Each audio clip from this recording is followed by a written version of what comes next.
All right. Pleasant morning, everybody. Good morning, everyone. Good morning, one Morning, and all. sir. All right. Blessings to everybody. Welcome, welcome, welcome, welcome. We are about to begin our day of proceedings. We are going to be getting into getting more prepared for this exam that is coming up in the next few weeks. All right. And as per usual, we have to start with that prior little motivation before we dive into the the important part of our day's proceedings. All right. Please note that if you're not the type of person who wishes to speak through your microphone, I am able to see the chat and communicate with everybody. So if you're responding to a particular question, I'll be able to see if you are giving an answer so I can acknowledge you. All right. So I can see everything. So please use up the chat as best as possible if you wish to participate in the questions that we are going to be attacking today. All right. All right, good. So as per usual, the schedule basically is going to be running from 9:30 until 12 o'clock when we take a brief break for an hour, and then we're going to come back at 1 and run it until 4. Now, on um unlike the last couple of classes where we never get a chance to touch vectors and matrices because majority of my students have not yet been exposed to it at all. You've not been fully exposed, but you've been exposed enough where when I'm doing a question today, you don't feel completely lost. So we will be going through the matrices and the vectors and stuff today. We'll be going through those questions. I'm also initiating a slight different approach towards the paper. I'm starting to demonstrate how it is that I want you guys to approach the paper on May 12th.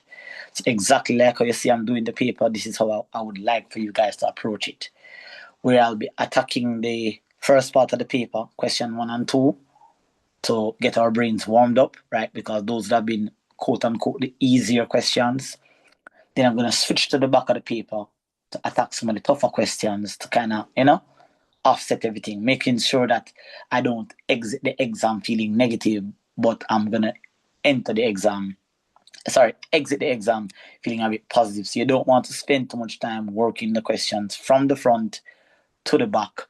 You want to, preferably, I'd rather you work it from the back so you can say, all right, you know what, the back of the paper, I mean, I think we can manage around here, so let me just focus my entire 2 hours and 40 minutes or 2.5 hours or hour and a half, whatever, on the front of the paper. That's exactly what I want you guys to do, because remember, as I told you, it is not brilliance that makes you pass mathematics, it's strategy, right? Proper selection of questions, managing your time well. These are key components that you will use to be successful in the exam coming up. You have to be very smart in what you're doing, which questions you're approaching, and so forth. Now, I have a lot of sessions coming up, and quite a few of them are going to be free. I have a lot of stuff coming up for you. I tell you that I'm going to make you extensively prepared. I probably go over prepare you still, but I rather that than leaving you unprepared. So look out into the groups for some messages and some posters that will be coming. I'll be having some free sessions where I'll be targeting some structured part of the paper, right? So I'm going to be doing maybe 8 or 7 questions every evening on particular topics like matrices, vectors. So apart from our usual marathon that we keep on Sundays and Saturdays, right, face to face and online, you're going to have other videos during the week. Because remember, this week is our final contracted week of teaching. So after Wednesday, your contract with Manchester Institute of Learning basically comes to an end. But I can't leave you guys unattended for 12 days. That would make my work that I put in for all the entire year. Some of you guys are not disciplined enough, call it that, or some of you guys are not motivated enough to practice on your own. So I have to ensure that I'm there with you, PP, clock, right up until as close to the exam as possible. So that is going to be my objective. All right. So Yeah, man. So you're gonna have a lot of material that you guys can tap into, right? You can watch marathon classes, you can watch regular classes. You're gonna have anything at all that you find challenging. There is a video that is available for you where you can use it to kind of, fix up yourself one type of way. I don't want anybody to go into this exam unprepared. You must be overly prepared to the point where you even wonder why the paper so easy. All right, so that is the objective that I want to have. So stay tuned for what's coming up in the next couple of weeks. All right, so last week we would have touched based on the past paper that I did 17 years ago that would have garnered me um, a distinction, a profile 17 years ago. That's when I did math. 17 or 16 years ago, something like that. So maybe 17 years ago. 11 and 6 is, 17 years ago, right? So last week I got some nostalgic feeling about what I did and how it felt when I got my success in mathematics, and I want you guys to feel that success as well. So now what we're going to do this time is that we're going to face your fears. For those of you who would have attempted the exam last year and you were successful, you're now going to get a live instructional class in what you should have done and how you should approach questions that comes in this nature. So I'm trusting that today is going to be a successful class. Like last week, I enjoyed last week's class, right? So I'm hoping that I'm going to also enjoy this week's class as well. All right, so without further ado and no more chit chatting, let's dive right on into it. All right, so remember, I'm teaching as if I'm doing the paper. All right, I'm going to be explaining everything. Please use the chat to ask questions. Please ask for do-overs if it's necessary. Ask questions, people. Don't sit in the chat watching the video run and don't ask for verification. It is your exam, not mine. So when I hear silence, the assumption is that everybody is A-OK. All right? All right, lovely. All right, now that we have set the tone, let us begin. All right, so on the paper, you're evidently seeing that this is the front of the paper here. Carrying examination, yada yada yada. 2 hours and 40 minutes. More you get used to that, right? Read the instructions carefully. There's nothing much to read here. It's 2 sections, section 1 and section 2. Section 1 has 7 questions, section 2 has 3. You must attempt to answer all questions. And the usual routine. All working must be shown. The formula is there, right? When you scroll down on your paper here, you will see a bunch of, the class is being recorded, but to me, I feel like a lot of these formulas are kind of useless because having them there is one, but does my student or does students know exactly how to apply the formula?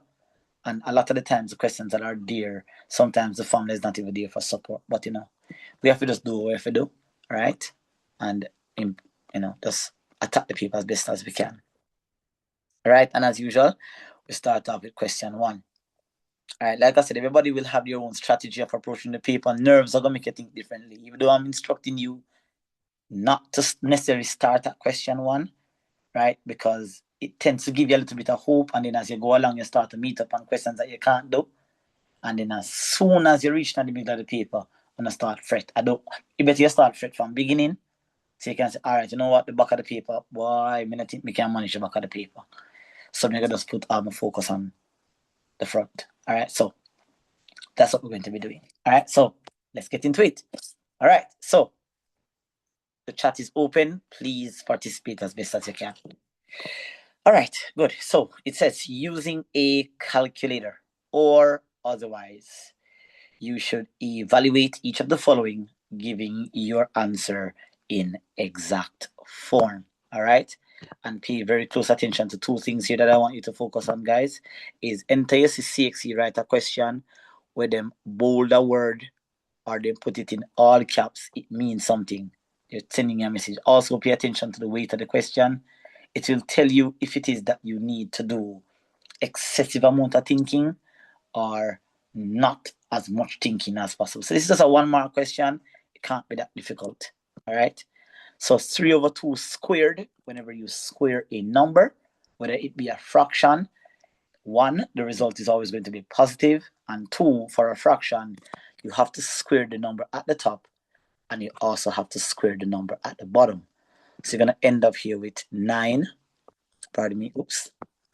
So you're going to end up here with 9/4, because when you square 3, you get 9. And when you square 2, you get 4. Now, well, I'm going to say 3 times 2 is 6 now, you know. And get the question wrong from the start. That is not a good start. So 3 squared is 3 times 3. 2 squared is 2 times 2. Minus 1 here. That's minus 1 plus 6. All right. Minus 1 plus 6. All right. And what you can do here is just put simply the 1/1 here and put the 6/1 and go ahead and just find your LCM. Simple and easy.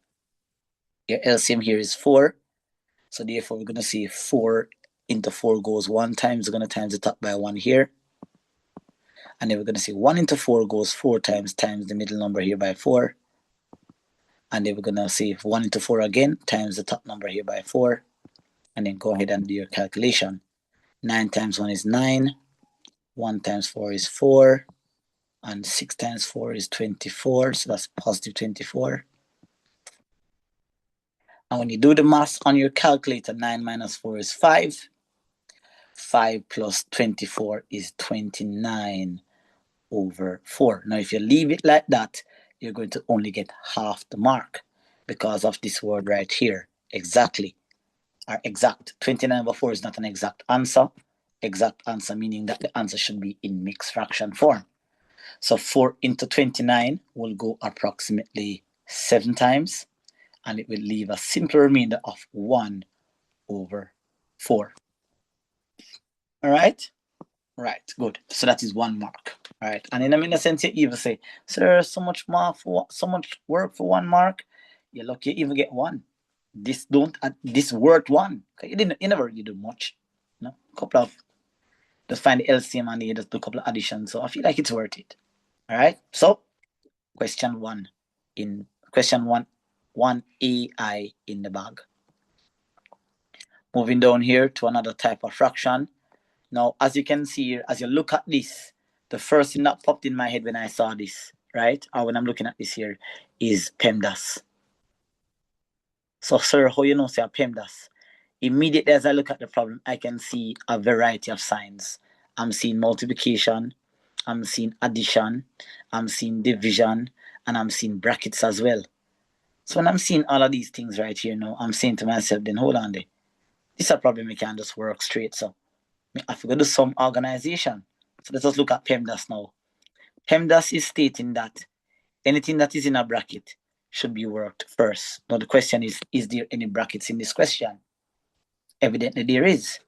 There is 2.1 multiplied by 10/7. Now what you can do here is, since as them give you answers in decimal, right, you can either convert this to a fraction and then find the LCM, or you can convert this to a decimal and then just add it back to 2.1. It just, in that moment, it just depends on how comfortable you feel.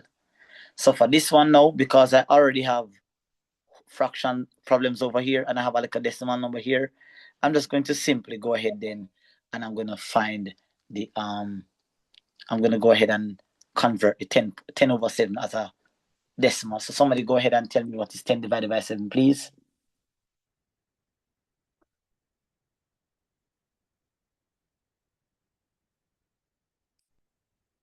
1.42. 1.42. So we're going to have 2.1 times 1.42. All right, lovely. All right, so we're going to add that now to 12. We're going to put the 12/1, right? And we're going to divide it by, let's convert that mixed fraction. We do it step at a time. So convert that mixed fraction. We're going to have 5 times 1 is 5. plus 3, that's going to give us 8 over what? 5. All right? Lovely. So now we're going to work out this section now. What is 2.1 times 1.42?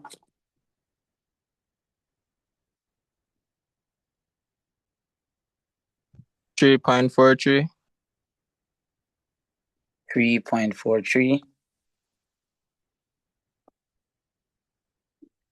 A second here, 3.43. All right, and then we're going to add that now too. We're going to go ahead and find the LCM over here because that's a fraction. So what's the LCM over here? The LCM here is going to be, in fact, you know what we're going to do? Excuse me, just a minute. The 3.4, so that's not what I get when I type it. It's a 2.9, so I'm getting. 2.9. 2.9. Okay. 2.98. I think the person added it instead of multiplied it. All right, so what did you get? 2.9? 98. 2.98. All right, so since as we're working with decimal, we're just going to put 12 here. 12 over 1 is 12. What is 8 divided by 5?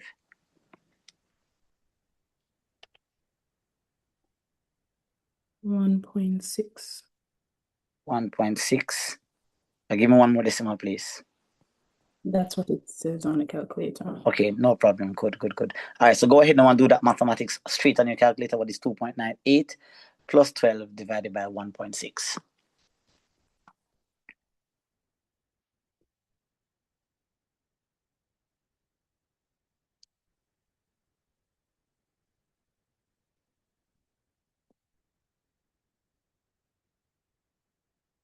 Sir, 10.48. So when you add 2.98 to 12, and then you get 10.48. 10.48. All right, and that is your exact answer. Guys, just give me 1 minute. I'll be right back.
All right, sorry about that, guys. I had to let in a student.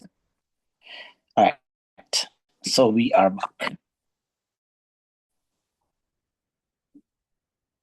All right, so our answer was 10.48. All right, now, again, like I said, this is not one way alone you can work it out. You could have gone ahead and turn this into a fraction and go ahead and find the LCM. If you find that easier, then that's up to you. For the purpose of this class, I won't try to go too much because in the moment, whatever works, right? We're not thinking about no other alternative method. It's just whatever works in that moment. All right, so 10.48 is our exact answer. All right, 2 marks there. All right, I see as soon as you do that now, you're going to meet up on some worded questions. Now, you would have seen where the worded questions comes from consumer arithmetic. We have no idea what kind of worded question is going to come. It could be something about basic wage or salary or simple interest or higher purchase or foreign exchange or some fraction worded problem. This is just a part of the question now that you're asked to, your not critical thinking, but your comprehension is being tested. All right, your comprehension is being tested. All right, good. Give me a second. Let me let that. Good. Lovely. All right, so let's read here. Miranda earns $8,316 per month. So let's underline that right here because that might be important. All right. She spends 4/7 of her earnings on utility bills. So this is for utility bills. All right, noted. And she spends 4/7 of her earnings on utility bills, food, and personal items. So that means 4/7 of this amount right here, 4/7 of whatever that is spent on utility bills, food, and items.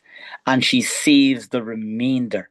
Notice the word with them highlight, saves the remainder. That means that is a key part of, the question.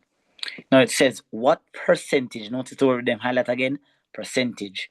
What percentage of her monthly salary does she save? Now there's 2 ways to go about this question, and I'm going to show you, right? I'm going to show you both ways in how you can get the answer. Now, we can go ahead then, right? So at first glance, I'm thinking that I'm just going to go ahead and find 4/7. Pardon me here. So I'm thinking that I'm going to go ahead and find 4/7 of this amount, 8,316, right?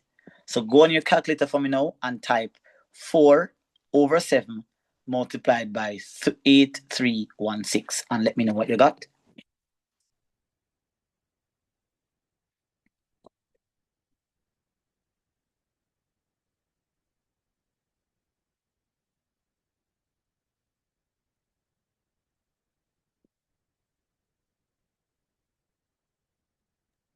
$4,752. $4,752, right?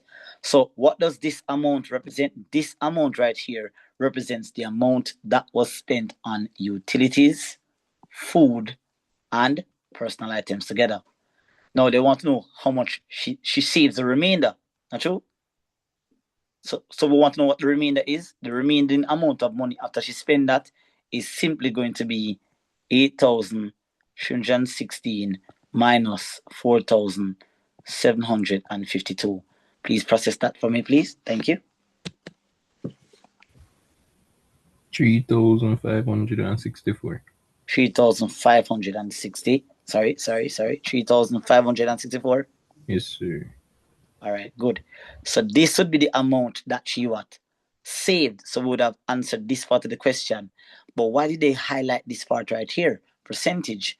Because now you're going to take that 3,564 and you're going to divide it by the amount that she spent it out of. Because they want to know what percentage of her entire salary does she save. So we want to convert this amount of money here as a percentage. So that's 3,564 over 8,316, and because it's percentage, we want to times it by 100. Go ahead and tell me what that calculation is. Where is Geneva and Antonia?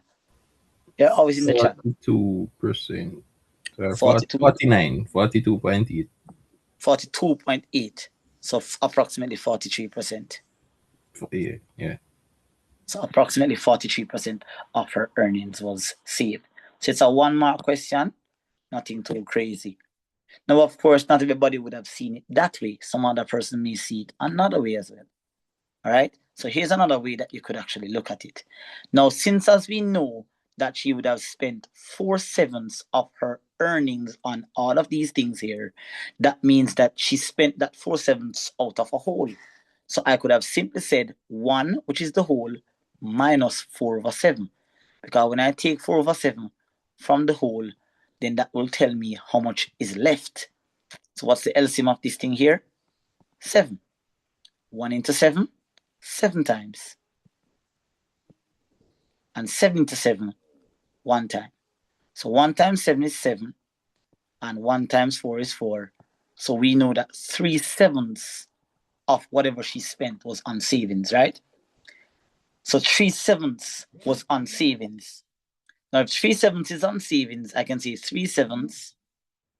So I can say 3/7 multiplied by 8,316, right? So when I multiply 3/7 times 8,316, that would then tell me the amount that that she would have saved, right? So let's go ahead and tell me what that is. What is 3/7 of this?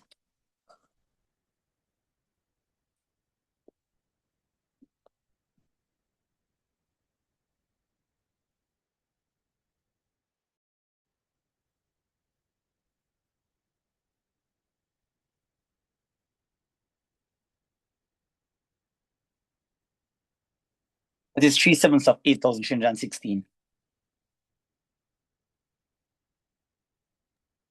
3,564.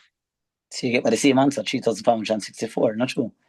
And I would just simply divide this by the total, which is 8,316 times 100%. And obviously would have gotten 43% as your answer. So different ways of thinking about the question. And I wouldn't be surprised if somebody was to tell me that, sir, I got the answer a different way. Believe me, there's many ways to get the answer. So depending on your thought process. All right. So you can use those two Sir, methods. Yes, go ahead. if you do 4/7 times 100, that could have worked as well. 4/7 times 100. 4/7 would mean that you're calculating 4/7 times 100 would mean that you're calculating the percentage of what was spent on utility bills, food, and personal items. The question asks for what percentage of the salary was saved. So 4/7 times 100, that would be telling me the percentage of the amount of money that she would have spent on utility items, bills, and food. Personal items, utility bills, and food. All right? All So you right. can try it and let me know what you would have gotten. Let me know if you get the two answers. All right, so it's good to always experiment, right? Because in the exam, initially, your first thought is what you're going to write down on paper. So test it out, and if you get 43, let me know. All right, next question says, now the portion of her earnings spent on utility bills, food, and personal items was divided in the ratio 5:3:4.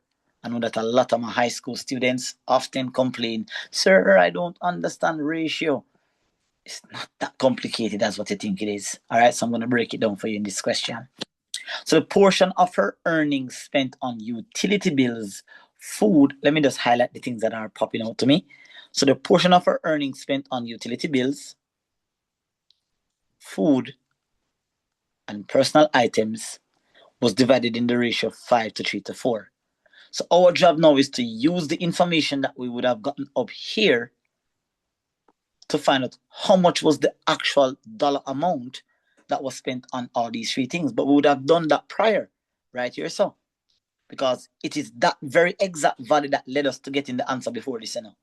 So right here, so we would have already had the answer for how much was the exact amount of money that was spent on all of these three things. So now we can confirm that $4,752 was the actual amount that was spent on all these things. What we call it?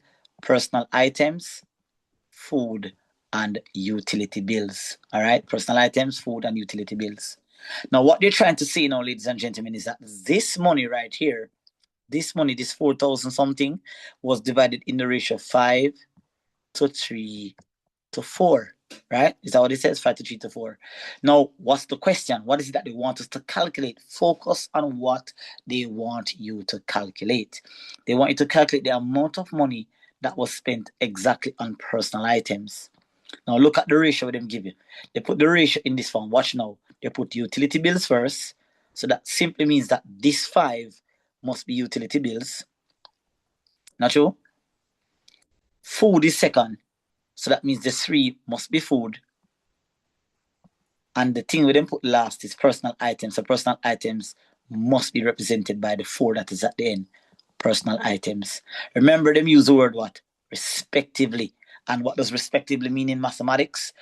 Well, not in mathematics. What does the word? When you put respectively, that's an adverb. When you put that adverb in a sentence, it means that you have to follow the exact order in which the question is given, right? So utility bills is first. That has to be the 5. Food is second. That has to be the 3. Personal items is third. That has to be the 4. So how do we calculate this then? Very simple. We know that the total proportion of this ratio is 5 plus 3 is 8, and 8 plus 4 is going to give us 12. So what does this 12 mean? A lot of you guys, when I teach you these things, you don't really know. It's like you see me do it, but you just don't understand why I'm doing it. What the 12 means, everyone, is that the amount of money right here, this 4,752, was divided into 12 equal parts. So we're going to go ahead then and say, okay then, cool. $4,752 was divided 12 ways, right? And when it was divided 12 ways, how much is it that is for one portion? Go ahead and divide that for me quickly. 4,752 divided by 12. 396, sir. $396. No. So because one portion is $396, it is very straightforward that whatever she spent it on, she would have spent 5 of this on what? Utility bills. She would have spent 3 of this on what? Food. And then exactly what we need here, she spent 4 of that on personal items. So the final answer here would have been simply 4 multiplied by 396. And what is the answer?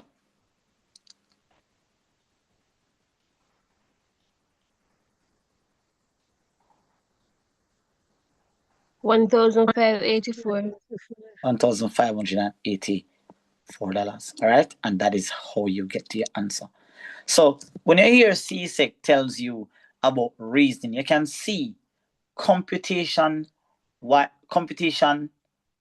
the perspective of computation, you can see you're not really doing a lot of math. You're not really doing any crazy formula. The challenge that many students have had with mathematics over the years is the comprehension. You guys are not understanding what is it that they're asking you to do, right?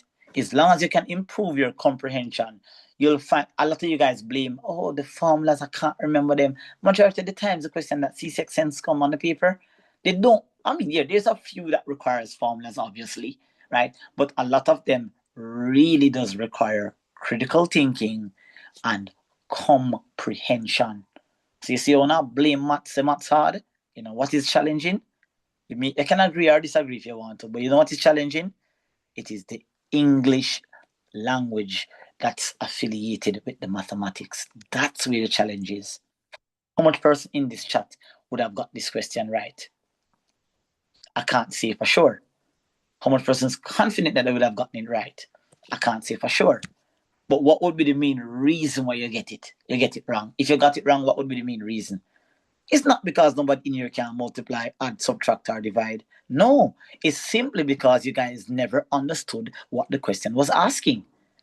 So please, people, ease up of our maths. Oh God, at 20 or 30 odd years, we are here, people that cost maths. I say it hard. It's evidently not as difficult as you think it is. It's actually easier. It's just that we have to work together cohesively on our comprehension of the questions. All right? All right, so I hope you got some clarity on that. I'm not seeing any questions in the chat.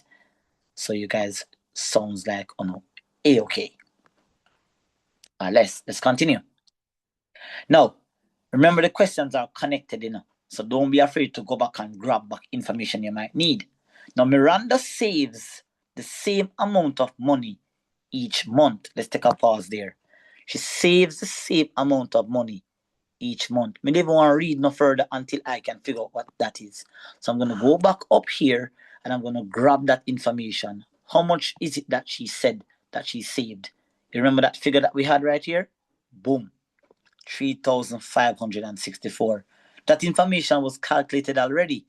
That 3,564 is just the 43%. So no matter worry about the 43. This is the amount that you need. 3,564.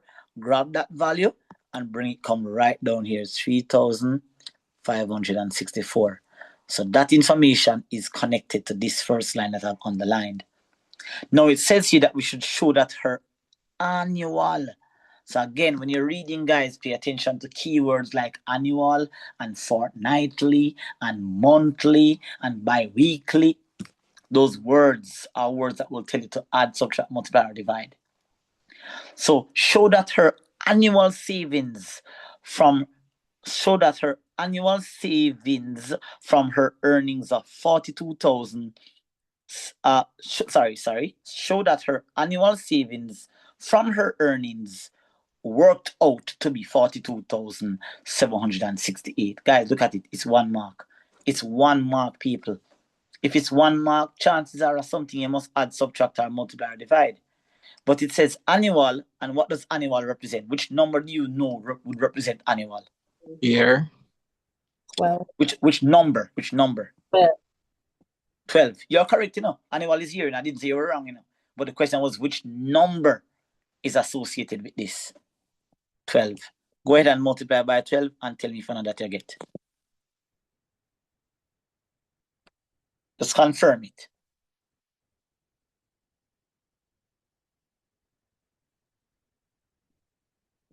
Confirm? Yes, sir. Yes, sir. Good, wonderful. So you see that? Look at the mathematics. Did I give you any Einstein formula to work out? No. All I did was just multiply 2 numbers and get my answer. But guess what beat no bad. And after this class, you'll realize exactly where your problem is. The comprehension again. Comprehension. All right, good. Lovely. All right, let's move on down here now. Now she invests. Ready? Oh, I'm trusting that nobody has no questions because I'm not seeing the chat. I'm not seeing anybody in the chat, so everybody seems to be here. Okay. All right. So she invests $42,768 in her credit union, which pays, keyword here, compound interest. Keyword is compound interest of 5%.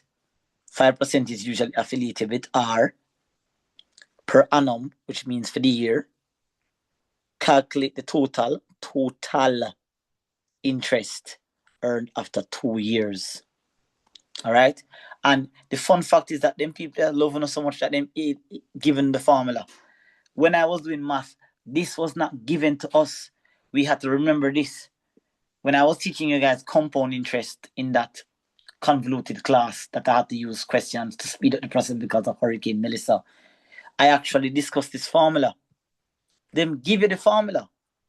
So all you have to do now, ladies and gentlemen, is take the numbers that are up here and place them inside the formula. Them even go to the extent where them tell us that the final amount is A. So the final amount, did they just ask you for the what? The total. So final amount and total must be affiliated if they want the total interest earned after 2 years. Final amount. The principal is the amount that was invested. Did she just not say that this was invested? So when the principal P is invested, that means if I have the formula A equal P, open bracket 1 plus R over 100 raised to the power of N, right? And you're saying N represent the number of years. Did they not give you the number of years right here? So then A is going to be equal to, how much did she invest? 42,768, open bracket, 1 plus the rate we were told is what? 5% over 100. And they told us that N represents the number of years, which is going to be 2. Now, A is then equal to, I'm going to use PEMDAS. Because PEMDAS say once you're working any mathematical problem with more than one operations, follow the order of PEMDAS. So PEMDAS once again. Are there any P's? Obviously there's a P. So go in your calculator and I want you to type exactly into your calculator 1 plus 5 over 100 one time. Remember, the calculator is already programmed with PEMDAS, you know. So whatever you type in that will give you. So go ahead and type 1 plus 5 over 100. It will divide the 5 by 100 and then add the 1 automatically. How much you got?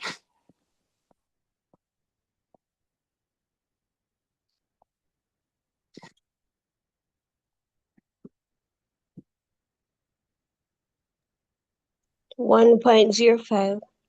Don't forget to square it back. Now, assuming that you guys know how to square a number, there's a button on your calculator that looks like this. Or there's a button on your calculator that looks like this, y to the x. Or you have a button on your calculator that looks like x to the y. Or you might see one that just simply says x squared. And if you still can't find them 4 buttons there, then you can just take this number and times it by itself. 1.05 multiplied by 1.05. So go ahead now and say 42,768 times whatever the result of that is. How much you got? Sir, 42.768, right? 42,768, 42,000 Sahania. Okay. Look back up here, it's 42,000. Okay, sir. How much you got for the 1.05 squared? Sir, I got 1.1025. 1.1025. All right, process that final calculation now.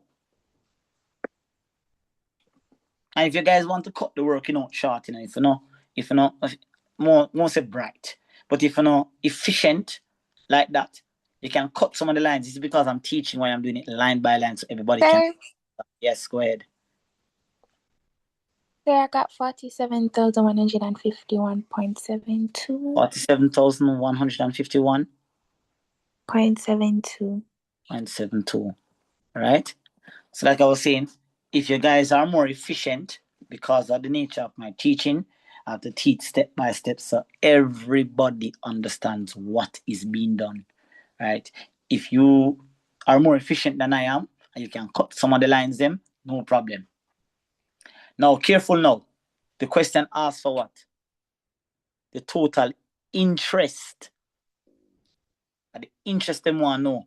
So if I invested 42,000 and change, and at the end of 2 years, I got 47,151.72, how would I then calculate my interest? What would you do? If you invest 42,000 and change, and after 2 years you get 47,150, how would you know how much you would have earned over 2 years? What would you do? Subtract minus 42. 42. So that's 47,151 0.72 minus 42,768. And this is where CSEC catch a lot of you with a 1 mark. Do you know how much time when I do 1 question and lose 1 mark? If you do 10 questions, and lose 2 marks each, 20 marks that you lose, you can't get more than 80%, So them look at 1 mark here, like you forgot to subtract that. Adds up. How much you got? Answer? What is the interest?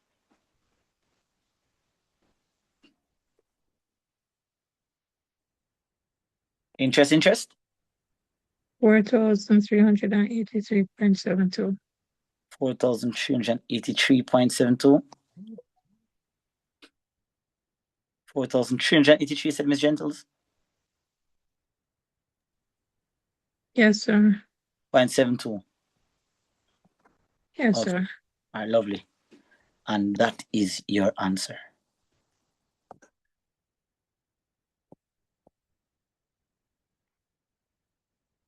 .72. Sorry, my handwriting is a bit off. So that's 4,383.72. All right, 4,383.72, and that is your answer. All right, And that is how you collect that 9 marks in the exam. So you can now then weigh yourself now and tell yourself, honestly, how much would you have gotten on this question if you were to do this particular paper on May 12th? Be honest with yourself. And then once you're honest with yourself, you'll know exactly what you need to go and work on. All right? All right, that's it. Any questions for question 1? Any do-overs, any inquiries, any concerns, anything like that? Okay, nothing. All right. Silence is golden. Geneva, you're here. Antonia, are you girls here?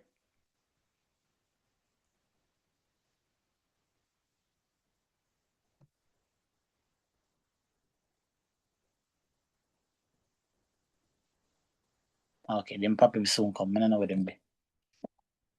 All right. They're in the chat, sir. I'm They're looking in the chat. I'm answering not in the seeing them. chat. You're answering in the chat? Yes, they're answering in the chat. What? They were sending in too. Understand this here. Oh, I freeze. My computer freeze, you know? Oh, my Lord.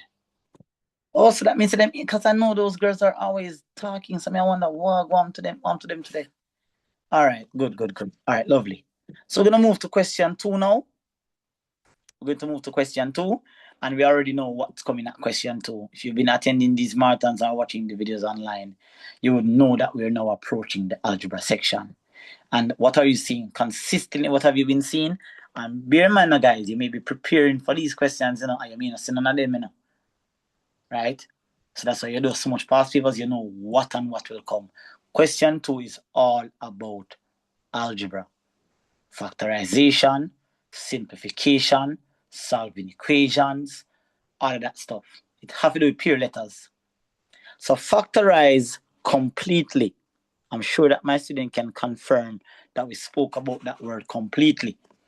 Whenever you have a factorization question, chances are sometimes when you're factorizing, there's a double factoring method required.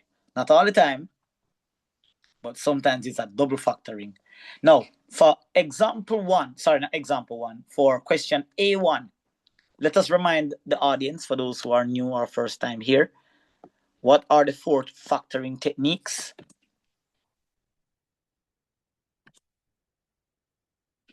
What are the 4 factoring techniques? HCF.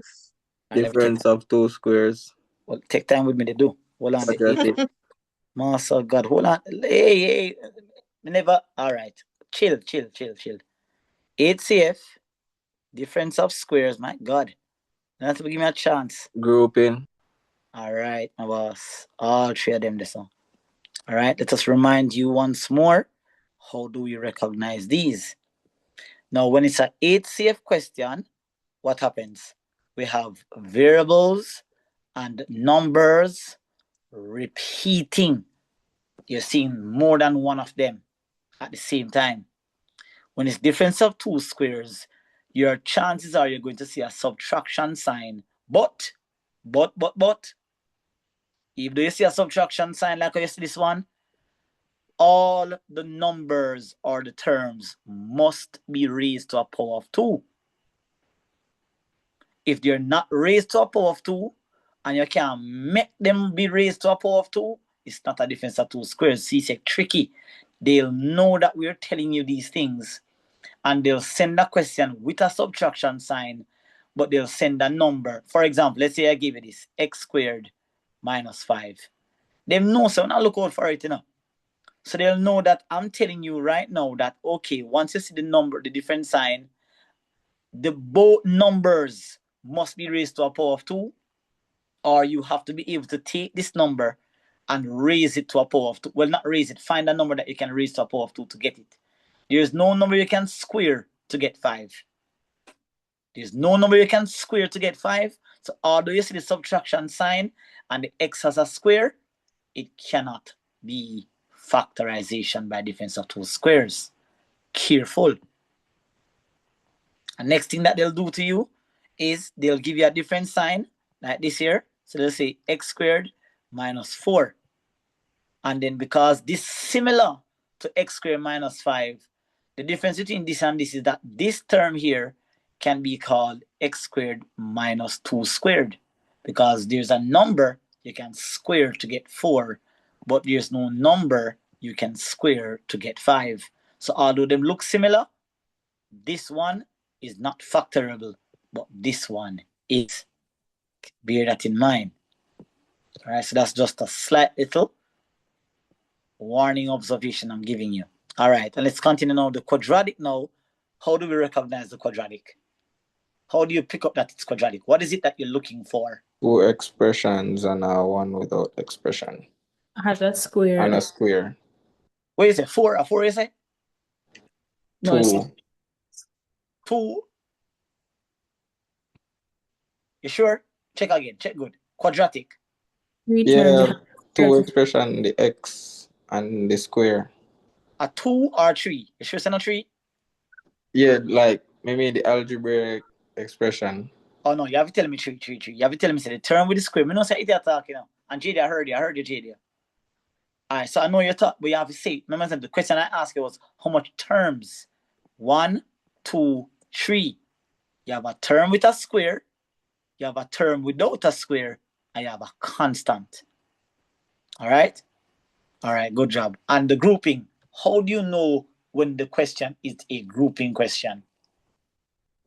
4 terms. 4 terms, very good. Alright, so now that we have cleared up, right, what method do you think is question 2A1? Of the 4 that we've just discussed, what is 2A1? Which technique is 2A1? HCF.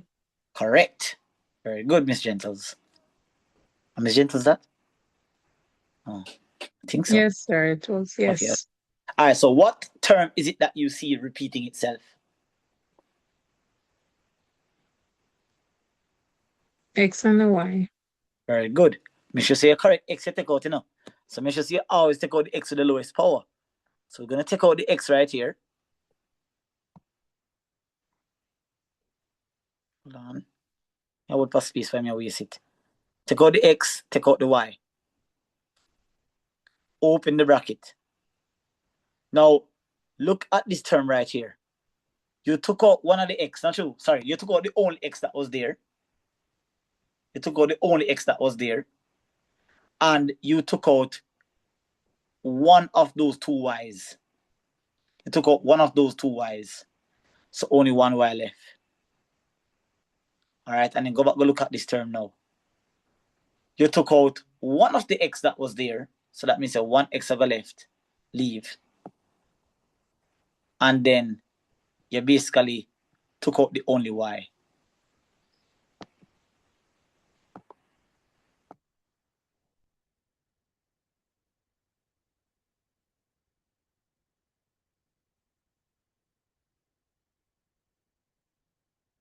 So you close the bracket and that's it.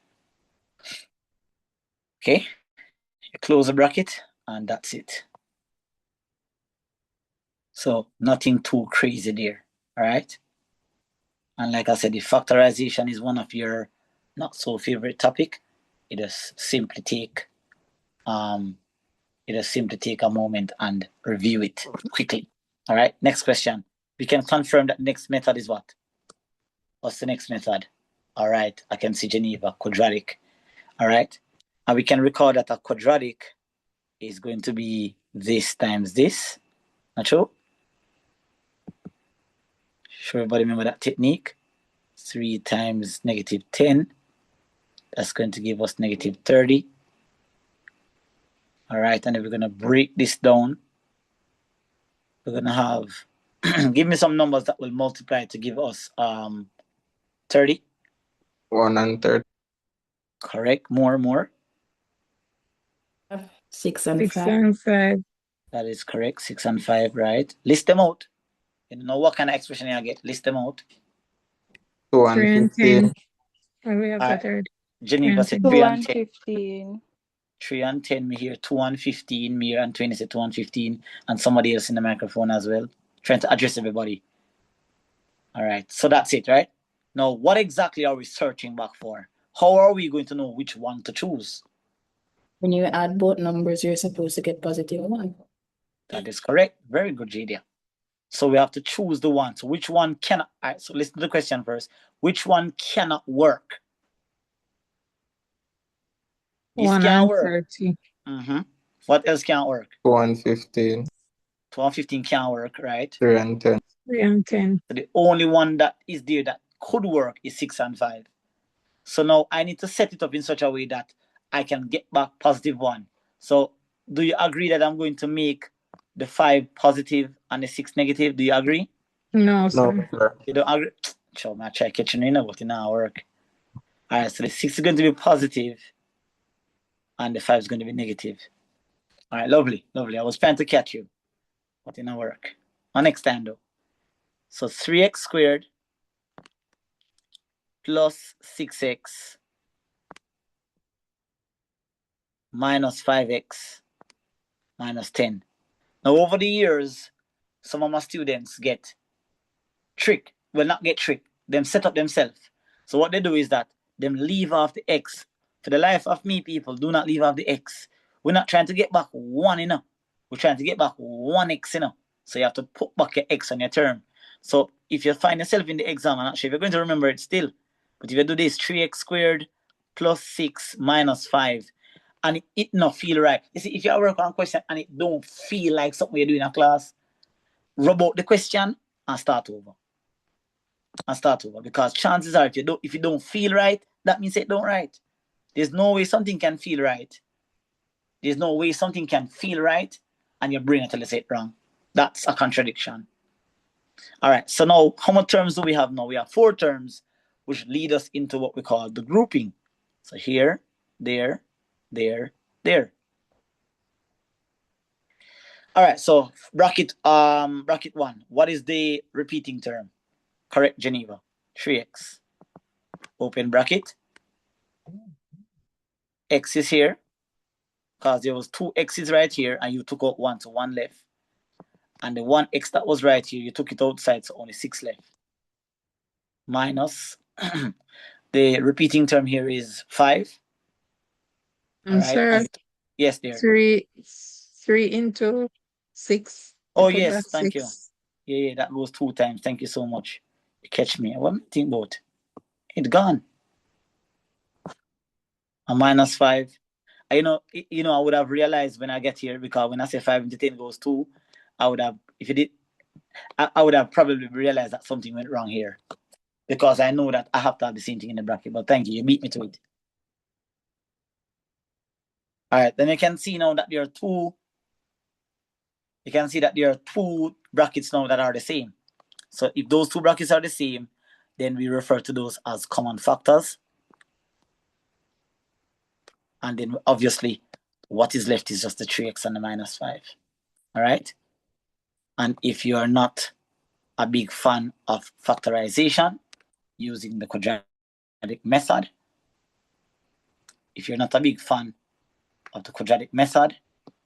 then feel free to check out not necessarily the lesson that I was teaching, but I have a video. I think it's the first video that I've ever uploaded on my channel. You can watch that little, I think it's like about 25 minutes that explains how the quadratic is done. So if it's your weak area, put it down on the list. Oh, in fact, as a matter of fact, guys, for this class, as soon as we're going through the paper, identify and write down on paper small areas that you struggle with.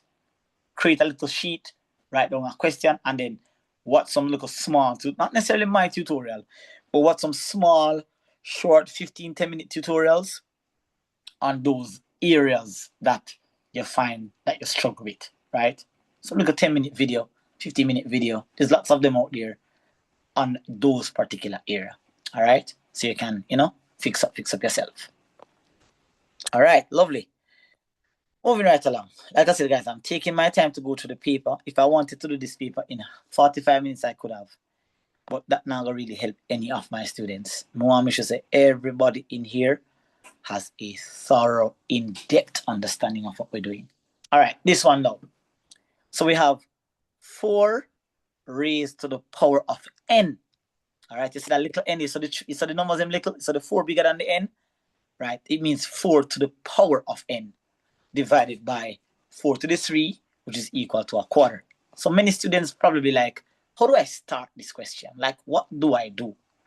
Well, you have to go back to a rule that we would have spoke about in the very first algebra class. If it's not the first class, it must be the second one, where we said that when we are multiplying bases, so if we have something like a to the m multiplied by a to the n, then we're going to end up with a raised to the m plus n. So what we do is that we add the powers when we are multiplying.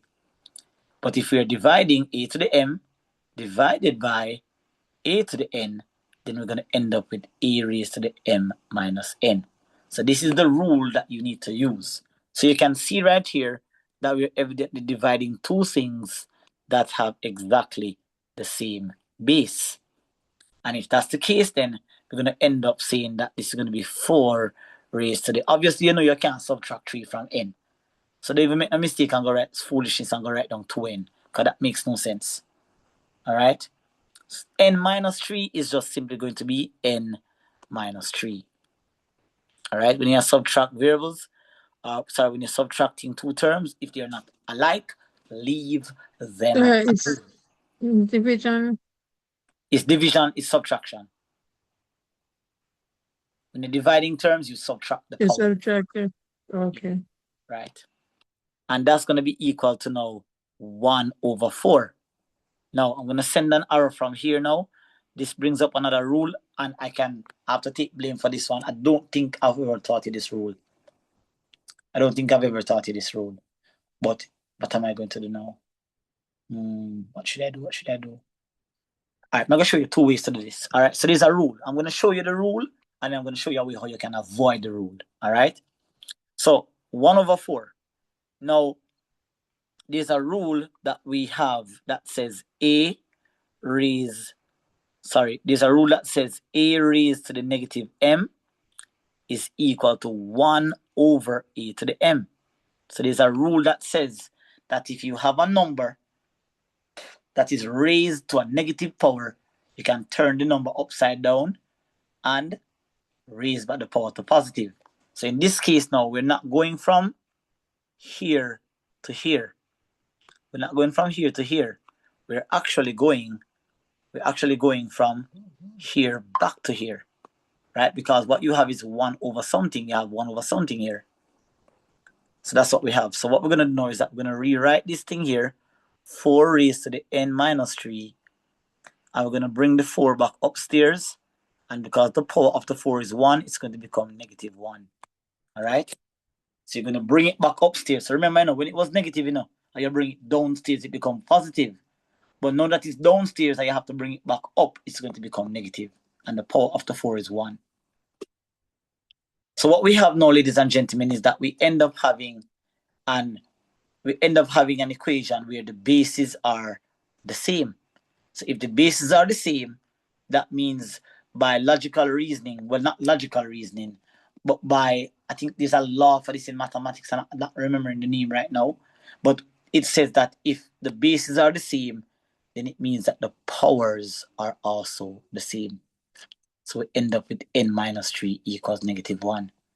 Bring this over here, we're going to get n is equal to negative 1 plus 3, and then it works out that n is actually equal to 2. So n is equal to 2. All right, so that is how you can do it. Like I said, not everybody is going to know the law. So what we can do here is, for the first part, well, the first law, you have to know that one day. So watch this now.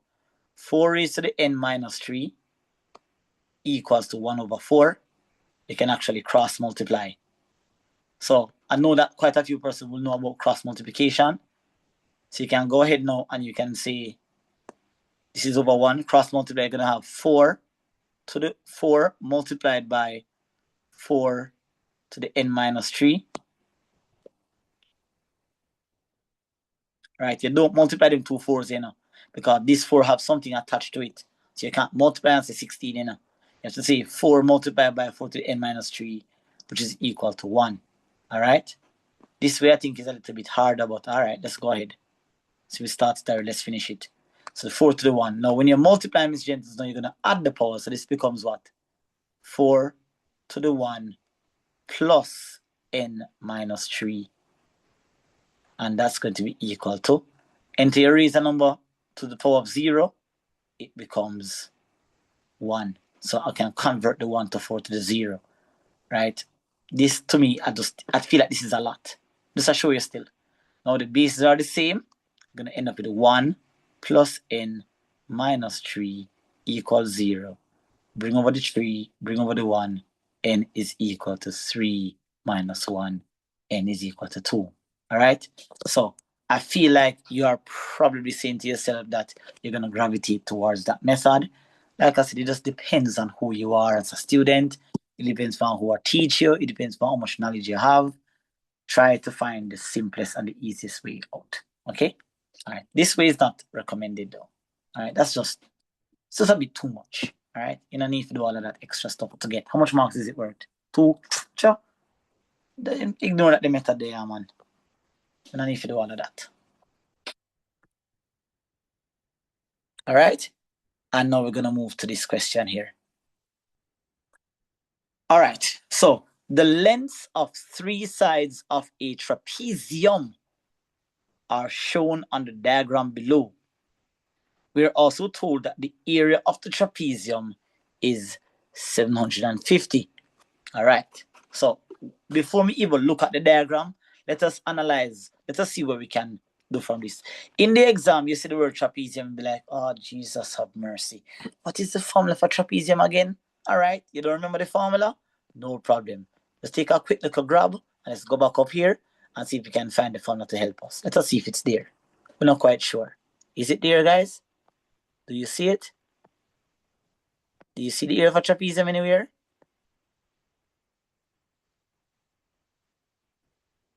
Anybody see it? Yes, sir. Oh, it's there? Oh, wonderful. Yeah, it's right there.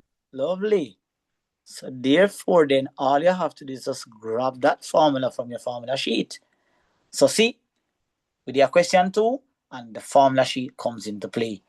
A equals half A plus B times H, half A plus B times H. So let's just go back down here and write that formula. Because we know we're going to use it. We're going to use it, you know. We don't know how we're going to use it yet, but we're going to use it. So let us see how it's going to be used. So let's just grab that here and just drop it right here. So we know, say, in case we need it, we don't have to run up and down on the paper. So A equals half, open bracket, A plus B times H. All right. Now let's identify A and B. Obviously, the height has to be something standing up like that, obviously. So right away, this has to be H. This side is missing. So there's no way that we could possibly even think about calling that A.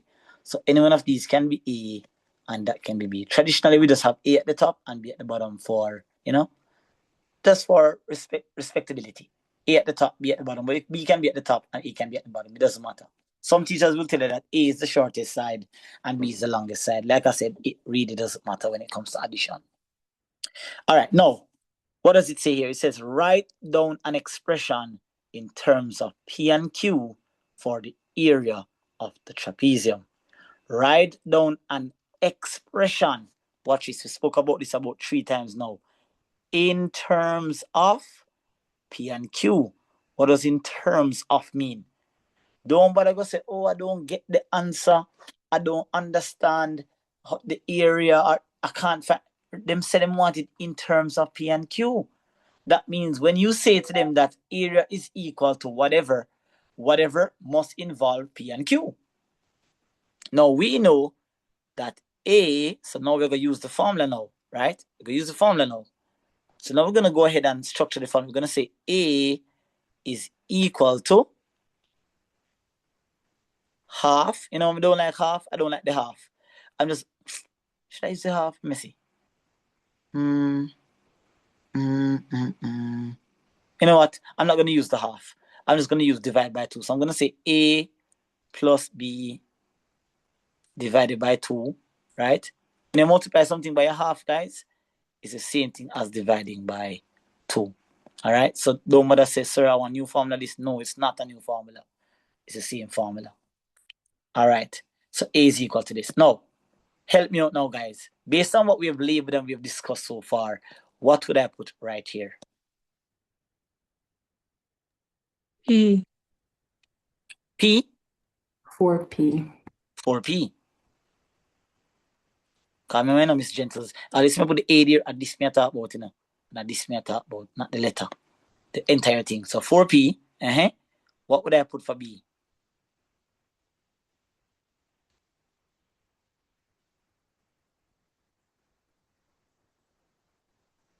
Three Q. 3Q. Yes, Antonio, 3Q. We can see in the chat, G. Right, and then this is all over what? 2. I'm going to multiply that now by, what is the height? 6P, you know, so 6P, good. All right, so you're off to a good start now. Now we have to simplify that now. You can't just leave it like that. It says write down an expression, but we want the expression to be simplified. So watch this now. We are multiplying, you know, so we can use the 2 and cancel the 6 and get what? 3, not true? So we're going to end up now nicely with something like this. Now we're going to end up with 4P plus 3Q, and outside of the bracket, we end up with what? 3P. If you leave it there, you probably get the mark, but I don't like it like that. Because at some point, you can't work out no problem with no bracket inside. So I would prefer, I think it's advisable that you just go ahead and you distribute from now. It saves you time later on. So distribute. So I'm going to use the 3P to multiply the 4P.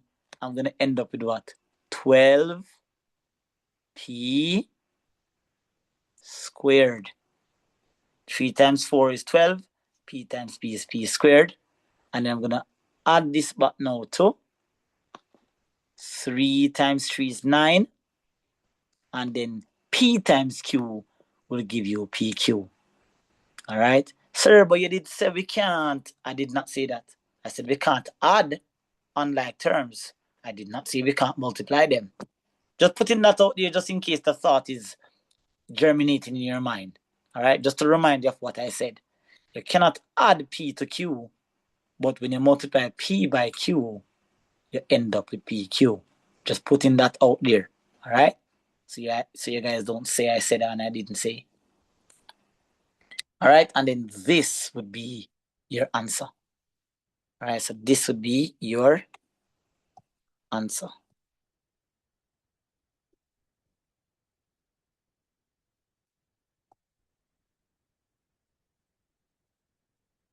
That would be your answer. All right? Because remember, them never say must work out nothing.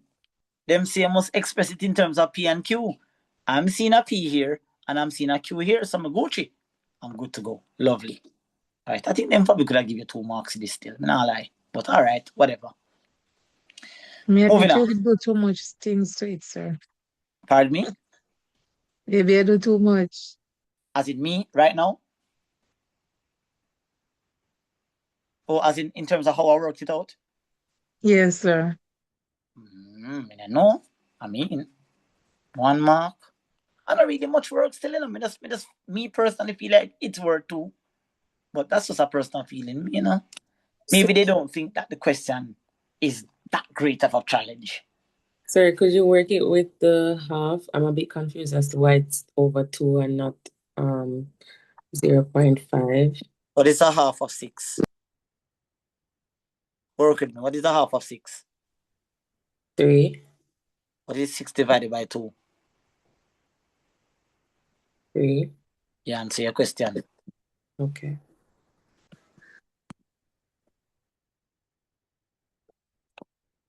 So why I avoid fractions is I particularly think fractions, you know, when I ask a student what is half of 6 or half of 10 or half of 12 or half of 9, 20, them tell me it in them head, but when I ask them what is half of 49, them start if and but.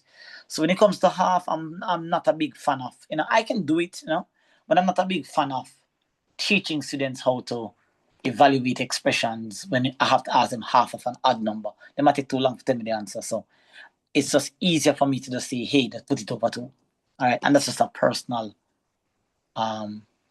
thing about me, personally as a teacher. All right, next one. Now, we are told some information here. We are told that Q is 2p. So we are told that the letter Q is going to be replaced with 2p. So if that's the case, then they say that we should determine the value of p.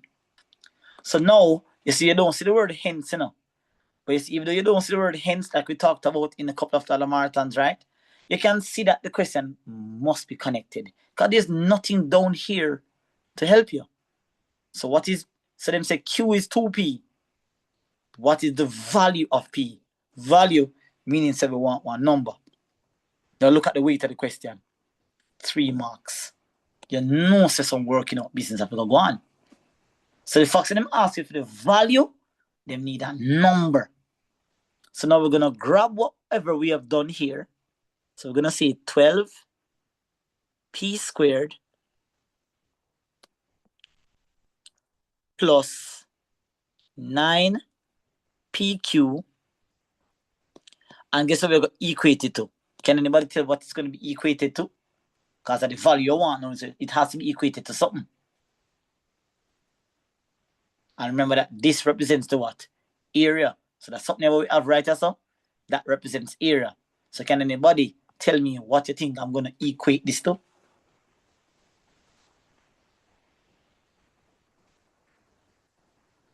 Anybody see anything that is in the question that was mentioned but now it not come into play yet? 750. Right there. So we're going to equate it to what?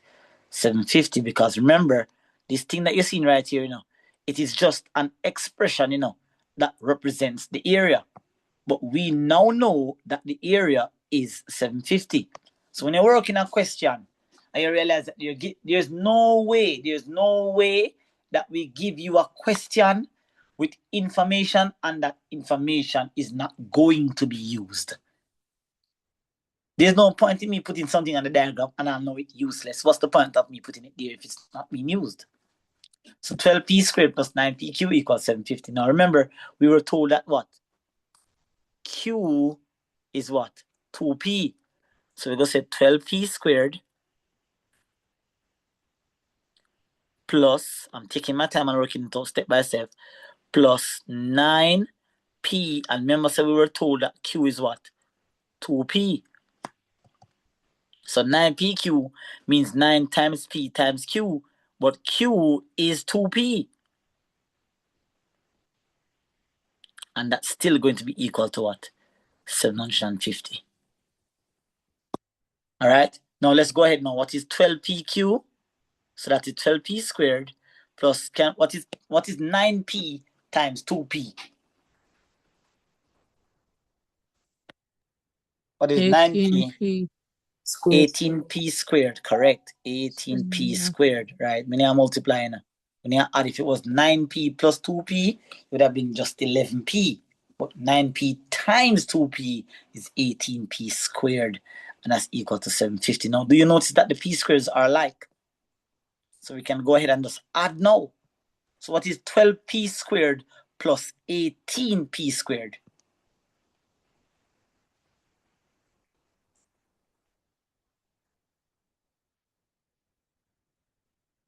Correct, Antonia? 30p squared. So, sir, why didn't add the powers are? Because remember me, add people. Remember, A plus B is simply A plus B. I don't interfere with the powers. But A times B will give us, let's say we have A squared times B squared. It's going to give us A squared B squared. Don't interfere with the powers. All right, when you're multiplying. When you're multiplying and the bases are the same, I should say. Pardon me. The bases have to be the same. All right, so that's going to be equal to what now?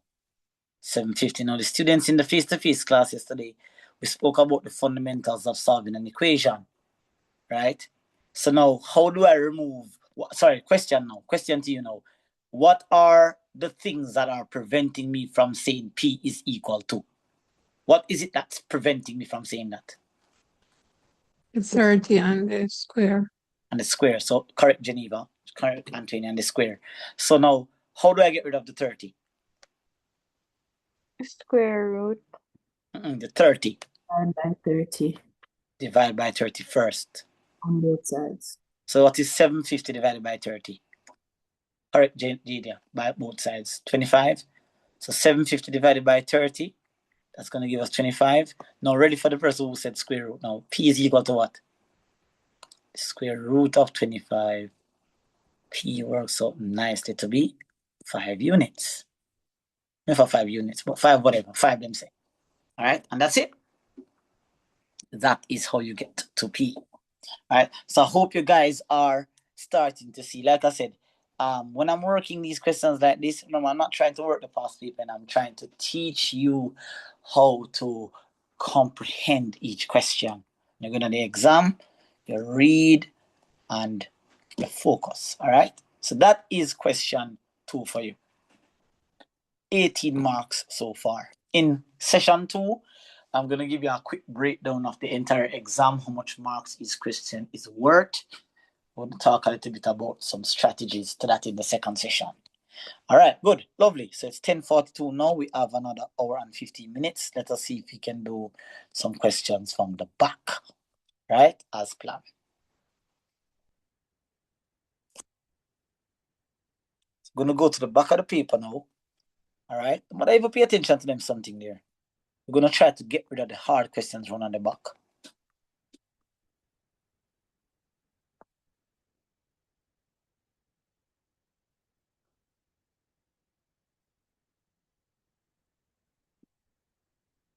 Right, so we add question 10. Let us use the next hour now and run through some matrices and some vectors. All right, lovely. All right, now you guys, your girls are going to be exposed to a little bit of what. So the vectors that you're going to see right now, Miss Gentles and all my other online students that I teach during the week, the vectors you're going to be seeing now is what the vector you're going to be learning this week. So you're getting a little, a little preview of what's coming. All right. All right, here we go. So the diagram below shows OPQL, which is a parallelogram. This is going to be key to answering the question. All right, parallelogram. Now, quick question, guys. What do you remember about a parallelogram? What information can you recall about a parallelogram? What do you remember about the shape?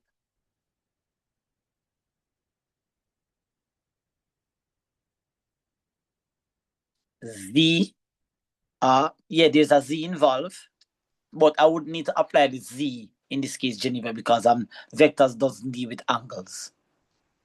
All right, equal. Yes, you remember that a parallelogram. Let's just sketch one up here. Parallelogram. A parallelogram have equal sides, so this side is equal to that side, and that side is also equal to that side. One Very direction, sir. It's a two. Yes, they are parallel, so this will go so, right, and that will go so, right, correct. Antonio say equal. You have to be very specific when you say equal, both you and Geneva. When you say equal, you have to tell me what is equal. The sides are equal. So with that information then, right, since you remember now, we can use that information now to transcend down here. Right away we know that this side is then equal to that side. And then if it's a parallelogram, then if they have an arrow here, that means chances are there has to be an arrow here as well. All right, good. And then obviously over here, so is going to be equal to over here, so, right? And then that means over this, so that means this arrow has to go that way, because if it's parallel, the lines must be going in the same direction. So you see how that one little word up here, so powerful, send us on the diagram to do all of that? That's where students slightly overlook the question. Okay, good. All right.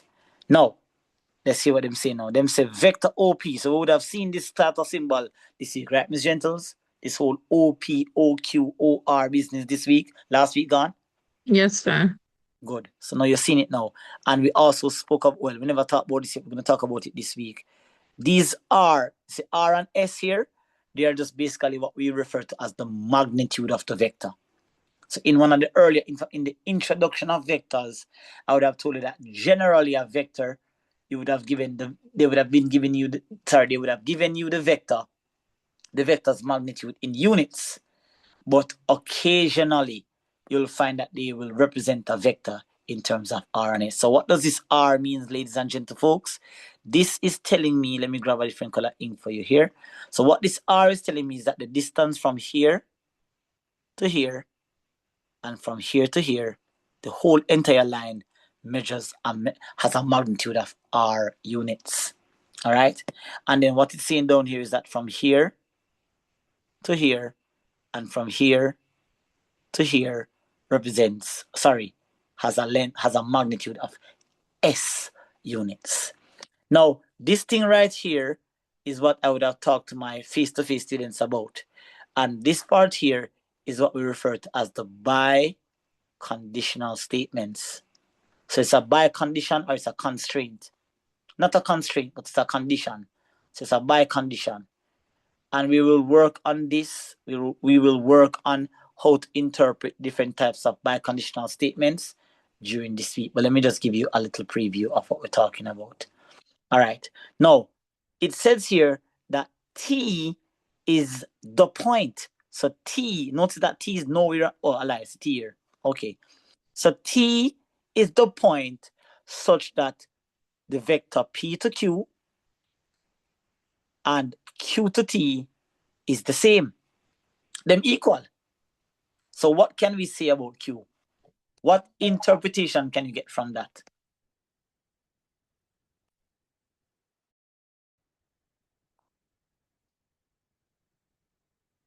What interpretation can you get from that? If I'm saying to you, right, what would be your analysis if I said to you here that if I said to you that the distance from here to here is exactly the same from here to here? What is your analysis about this point? What can you say about that point? It's in the middle, where it's Very the same distance on both sides. Good. So basically then our analysis from this is that Q is the midpoint. Now, when something is that's a rhetorical question because I just answered it. All right, so if Q is the midpoint, so Q is midpoint. And what that means for us now is that this side over here, we have right so, whatever measurement it is, this will also be the same measurement as well. Because if them equal, they have to have the same measurement. Not true? So far, this conditional statement is giving us some information about the vectors, right? So if you notice what and what equal now, the one down here, the one up here, and the one over here, they are all of the same length. How we know that? From the onset, them say it's a parallelogram. So they don't establish it. This side here is equal to this side here, and because Q is in the middle, this side is also equal to that side as well. All right? So that is how you interpret that biconditional statement. The next statement here is that what? The point M, where's M? Right here's M. This is M right here. So the point M, it divides PL. So it divides PL.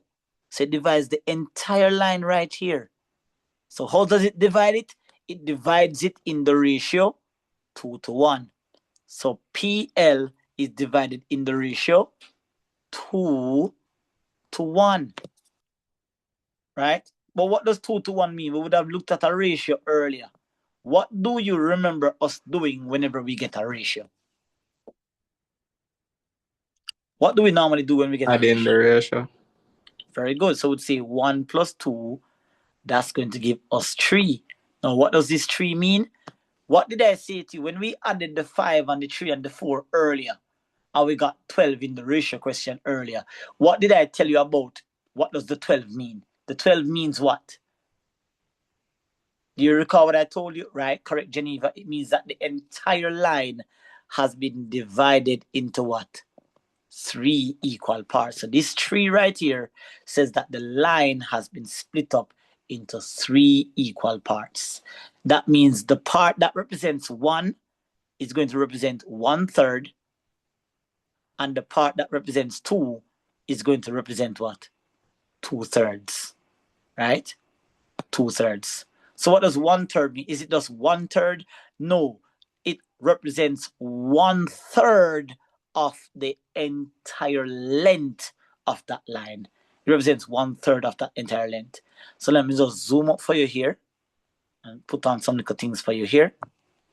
So now I can safely say then, right, that from P to M, since P represents 2, from P to M is going to be 2/3 of the entire line, which I do not know as yet. I don't know what the line is as yet. I don't know what PL is yet. And I also know that M to L is going to represent 1/3 of the entire line. I don't know what the entire line is yet. I will soon find it. All right? So right there, so now, we would have interpreted what does this biconditional statement mean?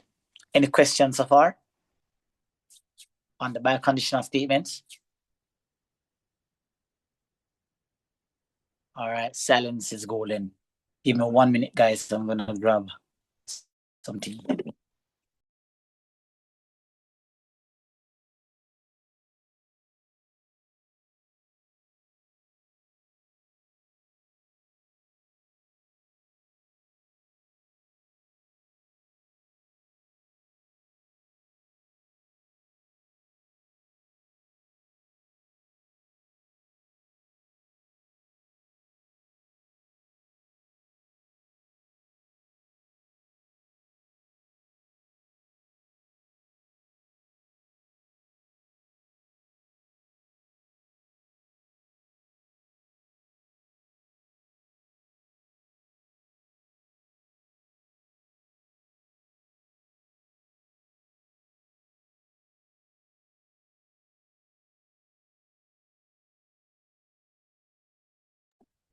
All right, thank you, guys. I have to grab something to drink. All right, so back here. All right, so silence is golden. Everybody Gucci so far, right?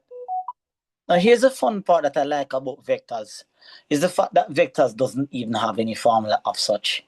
Is the fact that what the challenge with vectors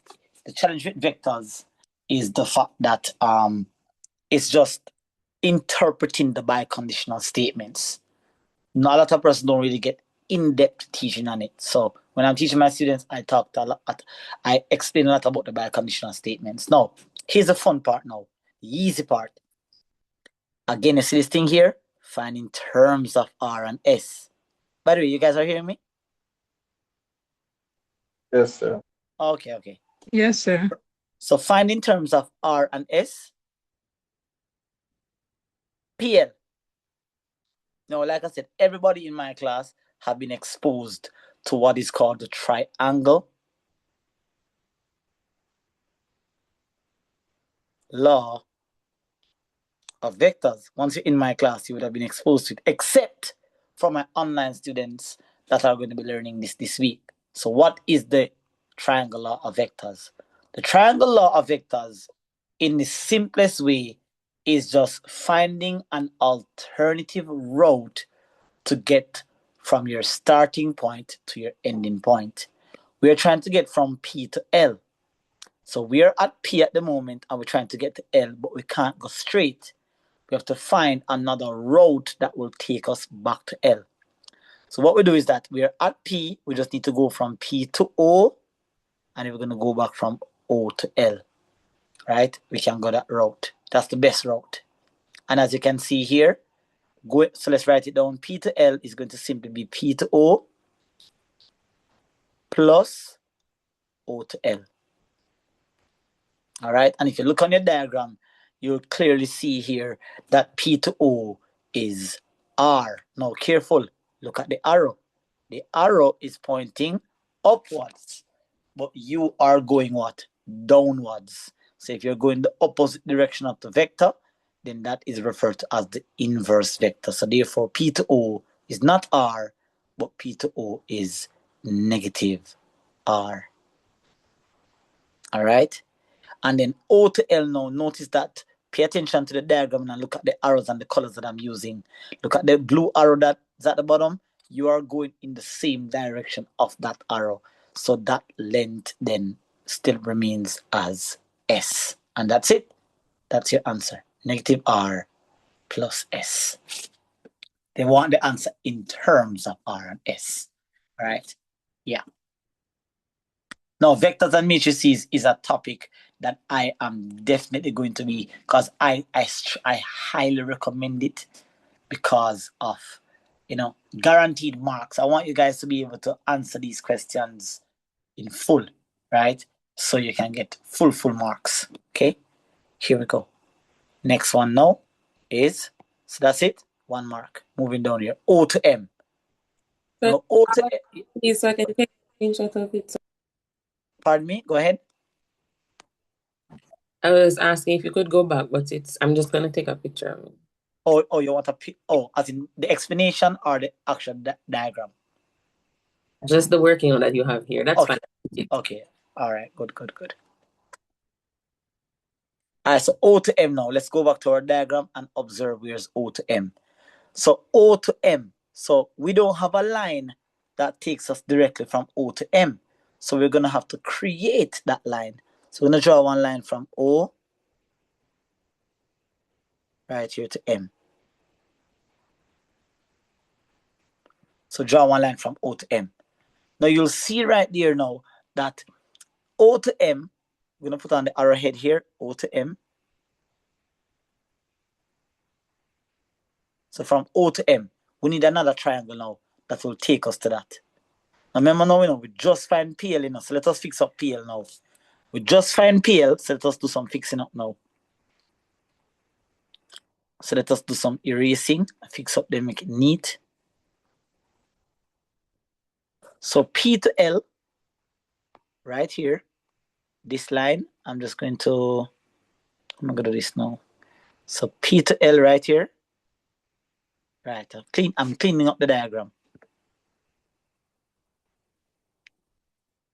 All right, so P to L was the calculation that we just did a while ago, right? So P to L, we worked it out. Now put it down here. P to L is actually negative R plus S. Just I put it down here, so just I point it, right? But remember now that this section here, so P to L is negative R plus S. So watch now. So from here to here must be what? 2/3 of that length.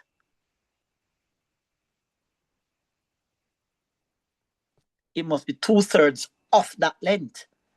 Because based on the explanation we had earlier, we did not establish that P to M is going to be 2/3 of the entire length, and ML must be 1/3 of that entire length.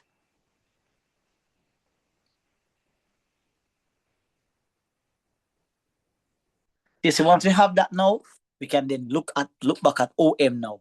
So let us find a formula for OM now. Looking at the diagram, I'm trying to get from O to M, but I can't go straight. So I have to go from O to this way. So I can go from O to L, and then from L to M. So let's write that down. All right, you know what? Let me go the other way. All right, I want to go from O to M. I'm going to go from O to P. So I'm going to go this way. And then I'm going to go back down this way here to get back to that. Okay. So I'm going to go here. So O to P and P to M. So O to M is going to be O to P plus P to M. Now, O to P, you can see right away that U and O to P is going in the same direction. So that's going to simply be what? R. And P to M, you can see that you're going in the same direction as the arrow, and that's going to be 2/3 open bracket negative R plus S. So 2/3, so that's going to be plus 2/3. Going to be 2/3. 2/3 negative R plus S. All right. All right. And then this is R plus, we're going to distribute this. So we're going to say 2/3 times negative R. That's going to obviously give me, where's my, oh. All right. So that's 2/3 multiplied by negative R. That will give me negative 2/3 R. And then we're going to say 2/3 times S. That's going to give me positive 2/3 S.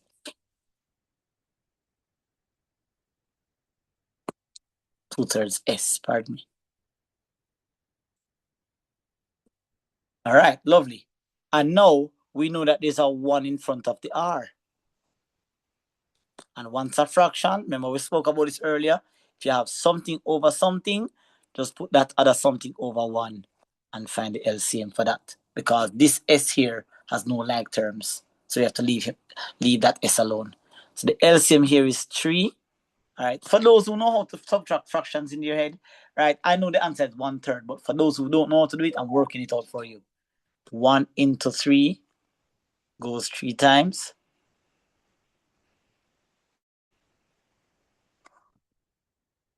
And 3 into 3 goes 1 time. And 3 times 1 is 3. And 1 times 2 is 2.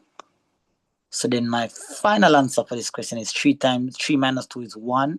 So that's 1/3. Don't forget the R, please. And then I'm going to plus back 2/3 S here. And this would be my final answer. That would be my final answer. All right? So, little bit of a, kind of new to you, but it's not that crazy. All right. Yes, Antonia, you're correct. Lovely. All right. Good. So tough. When something is new to you, it's going to come across a little bit tough, but once you get used to it, it's not going to be that bad. All right. Collinear vectors. No. This one now I'm going to leave out. Why? It's a bit too far. So it's like how I can teach a topic that's coming up next based on where you're at. Collinear vectors is going to kind of, because when I did this in the day school, when I did this in the evening class, I think it was 5:30, their faces were, so I realized that I would have probably exposed you a bit too far. So for collinear vectors, we're going to hold off on that until, because you're going to see this question again, when I'm doing my, I think I have a free workshop that I'm going to be working a lot of vectors questions. So by that time, you would have gotten enough knowledge where we can talk a little bit more about collinear. But for the purpose of this video, and to home and diagram messy right now, I want to ensure that I teach this whenever it's clear. All right. So it's too messy right now. So we're going to just hold off on that question. Okay. Until when we get to our vectors workshop. All right. Everybody okay with that? Yes, sir. Yes, sir. They're a little bit too far for me really dive into that right now. All right. So let's scooch it down now to our matrices. All right. All right. I'm not seeing any questions in the chat, so I'm assuming that silence is golden. Everybody's Gucci. 3 matrices, A, B, and C, are such that A is equal to 3, 2, 5, 4. B is equal to 4, 0, 2, 3, minus 1, 7. And C is equal to 4 minus 1, 2, 7, 3, negative 5. I gave my students, I think the online students as well. I think you're going to multiplication of matrices this week as well. So you're going to be a little bit exposed to this one too. All right, so AB means A multiplied by B. So I'm going to take the matrix A, which is going to be 3, 2, 5, 4. I'm going to multiply it now by the matrix B, which is going to be 4, 0, 2. 4, 0, 2. 3, negative 1, 7. And then we got add back C to this. Whoops. The matrix C, which is 4, negative 1, 2, 7, 3, negative 5. Okay? All right. So now, everybody else except for my students who I teach online are not exposed to this. So you guys should be familiar with row by column. And the rule is go row by column. You have to match the first in this row with the first in that column and the second in that row with the second in that particular column and multiply and add. Okay? So we're going to see 3 times 4 is 12 plus 2 times 3 is 6. That completes the first column. We're going to go ahead now. Whoops. Give me a second, guys. My erase is a bit small. It's a bit big. Okay, good. Lovely. So now we're going to go down this column now. Go down that column. First with first again. Second with second. So 3 times 0 is going to give us 0 plus 2 times -1 is going to give us -2. All right, and then we finish with that column now. I'm going to go down to this column now, final column here.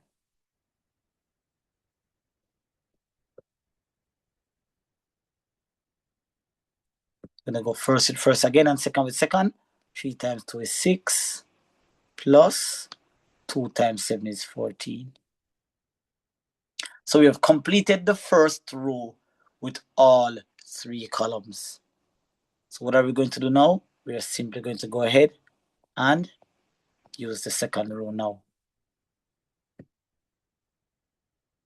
So I'm going to go ahead now and go to the second row.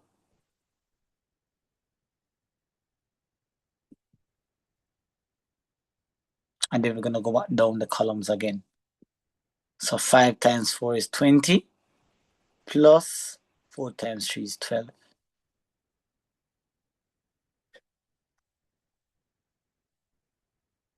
And then we're going to go down this column now. 5 times 0 is 0. 4 times -1 is -4. So you can put plus -4, it doesn't matter. All right, and then the final column now, down this column here, 5 times 2 is 10, plus 4 times 7 is 28. All right, and then we're going to add that now back to 4, -1, 2, 7, 3, -5. Okay, all right. Now, like I said, if you guys know how to multiply and add at the same time, you can cut your working out short. I'm taking my time because I know that other persons may not necessarily be fully exposed to how this is done, so they need step-by-step guidance. So 12 and 6 is 18. This is -2. This is 20. This is 32. This is -4. And this is going to be 38. And now the online students know how to do this one now, because you guys can add. That would have been what we did in the last matrices class online. So you'd have learned that this is first with first, second with second, third with third, fourth with fourth, fifth with fifth, sixth with sixth. So you can add those. 18 plus 4 is 22.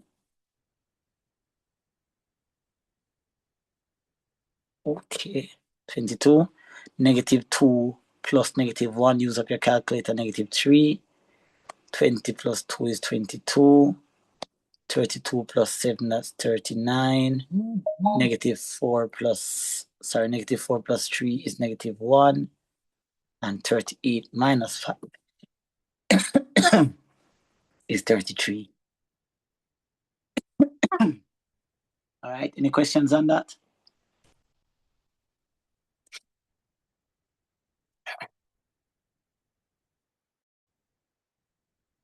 Everybody okay with that one? Yes, sir. Everybody's okay? Yes, sir. Yes, sir. All right.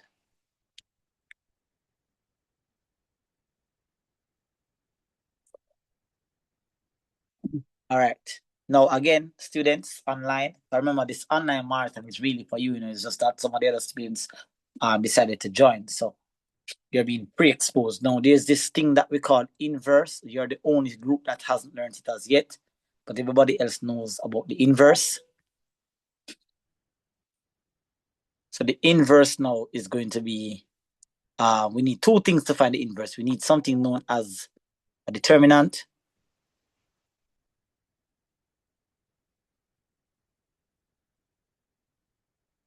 All right. And the determinant has a formula where we have AD minus BC. The determinant has a formula which is AD minus BC. All right. Just for those who don't know what AD minus BC is, remember our general metric A, B, C, D, we use as our example. A is your first entry, B is your second entry, C is your third entry, and D is your fourth entry. That's what we're using as AD minus BC.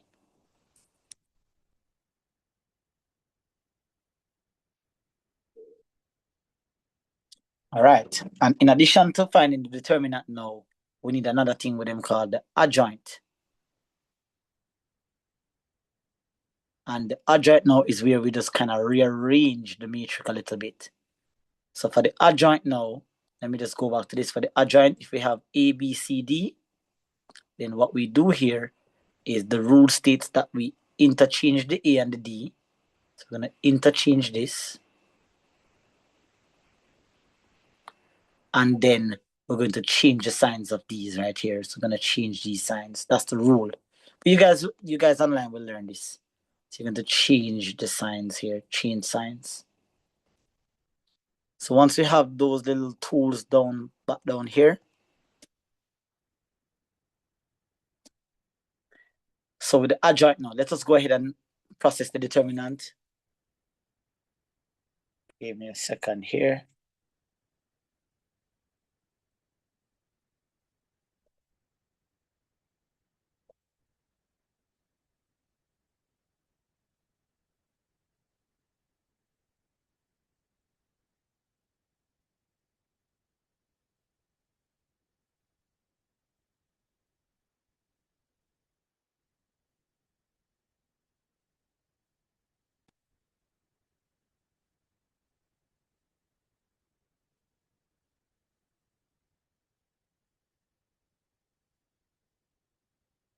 All right, pardon me. All right, so for the determinant now, let's go ahead and calculate that. So for the determinant, the ones in red is just the notes, guys, okay? So the actual calculation is this. Determinant is going to be AD minus BC.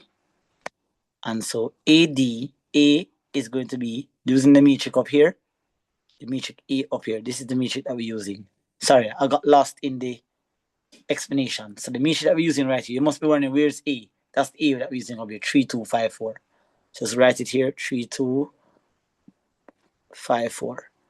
So in this case now, this is A, this is B, this is C, and this is D. So in this case now, A is going to be 3, D is 4, B is 2, and C is 5.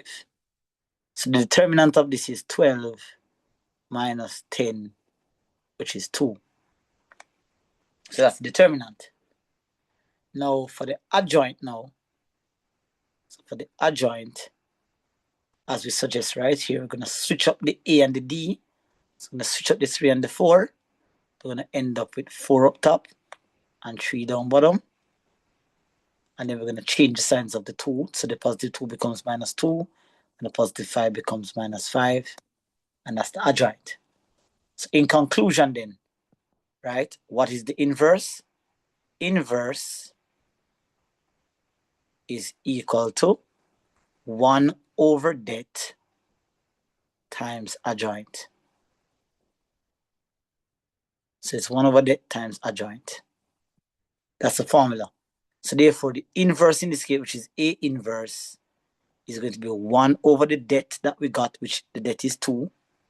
And we're going to times that by the adjoint, which we have right here, which is going to be 4,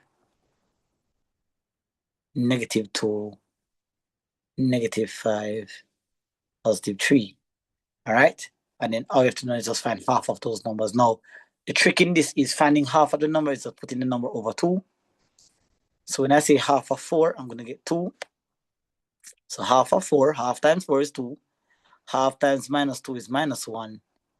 Half of 5 is an odd number. So we just simply put that back over 2. Because in a minute, we write decimal. So half of that, half of minus 5 is just minus 5 over the 2. And half of 3 is an odd number. So we just put simply 3 over 2. And then that would be our final answer. All right. So for the online students, this might be a little bit much, but it won't be much when you learn it this week. It will make a whole more sense when we start to break it down. But if everybody else, I think everybody else should be okay.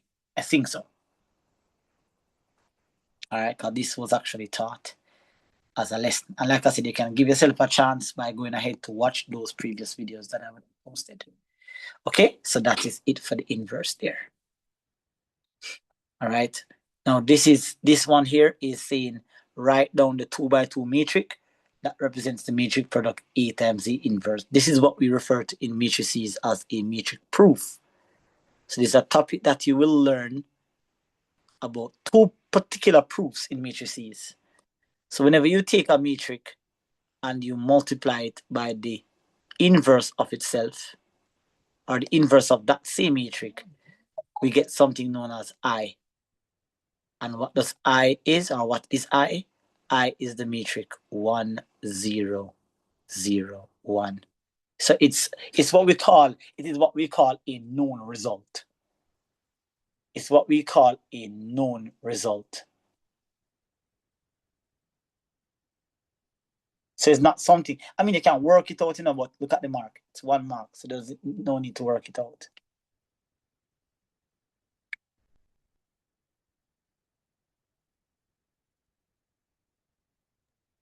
So that's it. That's it, yeah, man. Them say write it down. They never say once work it out, just write it down.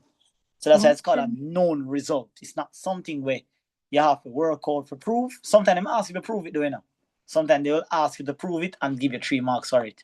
We have to take the metric and multiply it by the inverse. But in this case, they say write it down because they know the result is a very well-renowned result. That is 1, 0, 0, 1. All right? And that is it. So that is it for this matrices. There's other types of matrices, but just are focused on this one today. All right? Everybody okay? Yes, sir. Yes, sir. Oh, yeah, Shantan, I just seen that you said the determinant is 2. Oh, did I make a mistake? Oh, okay. I thought I made a mistake. All right, lovely. All right, so we're going to go back up now. So we finish question 10. So vectors and matrices go together. So just to take us into lunch, I think we're going to just do this entire 3 question. So in our afternoon session now, we can just come back and wrap up, all right? So teaching a bit slow today because I want to make certain that you guys understand what is being done. In the coming marathons, I'm going to move a little faster, right? Because I'm not going to spend too much time digging too deep because you guys would have gotten a lot of resources. All right, so now we're going back to bearings and trigonometry. All right, we are the fans of this topic. I hope you guys are in the chat or you're here. All right, Jadia, let's go. I will know so you know like this topic you're not talking about. Let's hope you can get your mental up. All right, so a ship sails from point A. Please bear in mind that I have 2 videos on this already that explains the fundamentals of bearings. So if you are a trig person or you're a person that's going to be choosing this topic, please make sure you go through your bearings because it comes on the exam almost every year. All right, so a ship sails from point A. Let me just identify that. So the ship sails from point A and it sails to point B. Whoops, what is that? Sails to point B. All right, which is 15 kilometers from A on a bearing of 52. If you notice that they didn't put B on the diagram, so they're trying to confuse you right away because B could be here, and B could be here. But what make me know say B is at the top? The Fox them Tim says on a bearing of what? 42. And here's my north line right here. My north line suggests that I'm going in this direction here. And there's no way 42 could be all the way over here. That's impossible. Because 42 is what?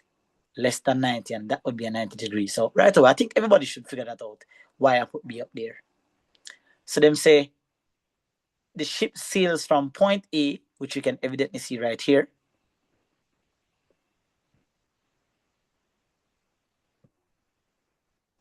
And it sails to point B, which is 15 kilometers. So let's drop that on to our diagram. 15 kilometers.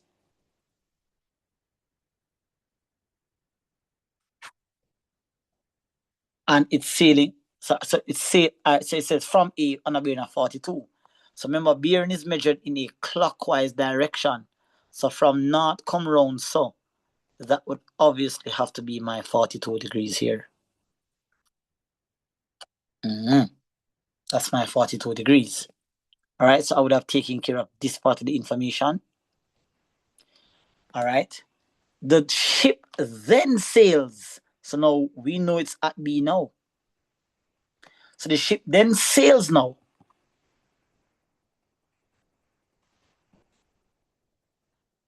So it's now at north again. Sorry, it's at B now and they have another north line. So the ship then sails to C. So obviously this down here has to be C, which is 19 kilometers away. So drop on me 19 right or so.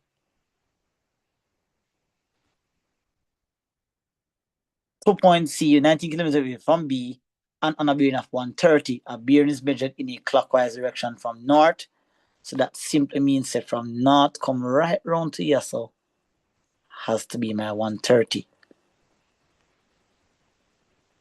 All right, see some drop on it. Boom. Cross out this information. I've taken care of that. I understand what that I say. It says the following diagram shows a sketch of the ship's journey. What are they asking you to do? It says on the diagram, you have to insert 42 and 130, which you guys have successfully, or we have successfully done right here and right here. How much marks is that? 1 point.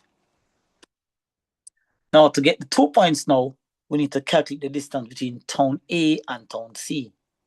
So town A, which is right here, and town C, which is right here. Now, I'm not sure if anybody can recall when I was teaching you bearings, I said to you that bearings nowadays is a little bit more challenging because you are not the one that's drawing the diagram. You are the one that has to put the information on the diagram. And from my point of view, I think that's a bit more challenging because when I draw the diagram, I would have known to put in my guidelines because Mr. Peart is my teacher, and Mr. Peart says that whenever you're drawing a bearing, make sure you're putting the guidelines. Now, how many students in Jamaica are going to know to do this? I can't tell you how much. I don't know how many teachers teach the students like this. Not discrediting anybody, but I'm just saying I'm not sure how much teachers tell students that they need to draw the guideline. So what's going to happen here is that for us to find the distance between town A and town C, we will need to use something known as the what? Can anybody tell me what you think we're going to use? What is your mind telling you we're going to use? It's a non-right angle triangle. So which formula do we use to find sides of a non-right angle triangle? What formula is popping up in your brain right now? The sine rule, sir. Sine rule. Think about the other one first. The two of them work together. Who is the other person? What the other guy? What the other formula? Cosine. Cosine, rule. sir. But I'm not saying something. So remember, say the cosine. Check back the notes of it. Having a class, cosine is what? Two sides. Yes, but and there the is no angle in there, so you have to find the angle first. And that's where the guidelines come into play now. Because I guess I see why you say cosine, you know. Because you don't see the angle between you thinking, no. It's whenever them do I this. was thinking that we might have to work that out in order to use the cosine. Right, that you have to do. But even if you try to use sine, realize that there's no angle in the diagram at all. So even if you try to use sine, you would have stuck same way. But let me just advise you though, is whenever CSEC gives this question, them particularly trying to get you to use the cosine, you know. Decades after decades after decades, when these questions are designed, decades after decades after decades, it has always been cosine followed by sine. Majority of the time, 90% of the time, it's always the cosine rule first, followed by the sine. Now, you might have a case where they make you use the sine rule first, followed by the cosine, but traditionally and repetitively, it has always been the cosine followed by the sine. So, how do we get that angle between? Watch this. So, to get the angle between, we're going to need to break up this angle into pieces. So what we're going to do here is that we're going to go ahead and do what is called the guideline here. Give me a second. So the guideline now is extending the north line to become a south line.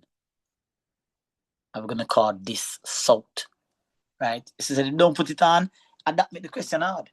So now you see that angle that we're looking for, it actually get broken up into two portions. It got broken up into this portion here and into this portion right here. Gets broken up into that portion and into that portion right here. So we're going to have to find those two portions separately and add them back together to get our full angle. Now, do you notice that this portion over here is connected to the 130? So what is the total measurement, or what is the total degree from north to south? 180, so it will be 50. 80. So out of the 180, you already have what? 130.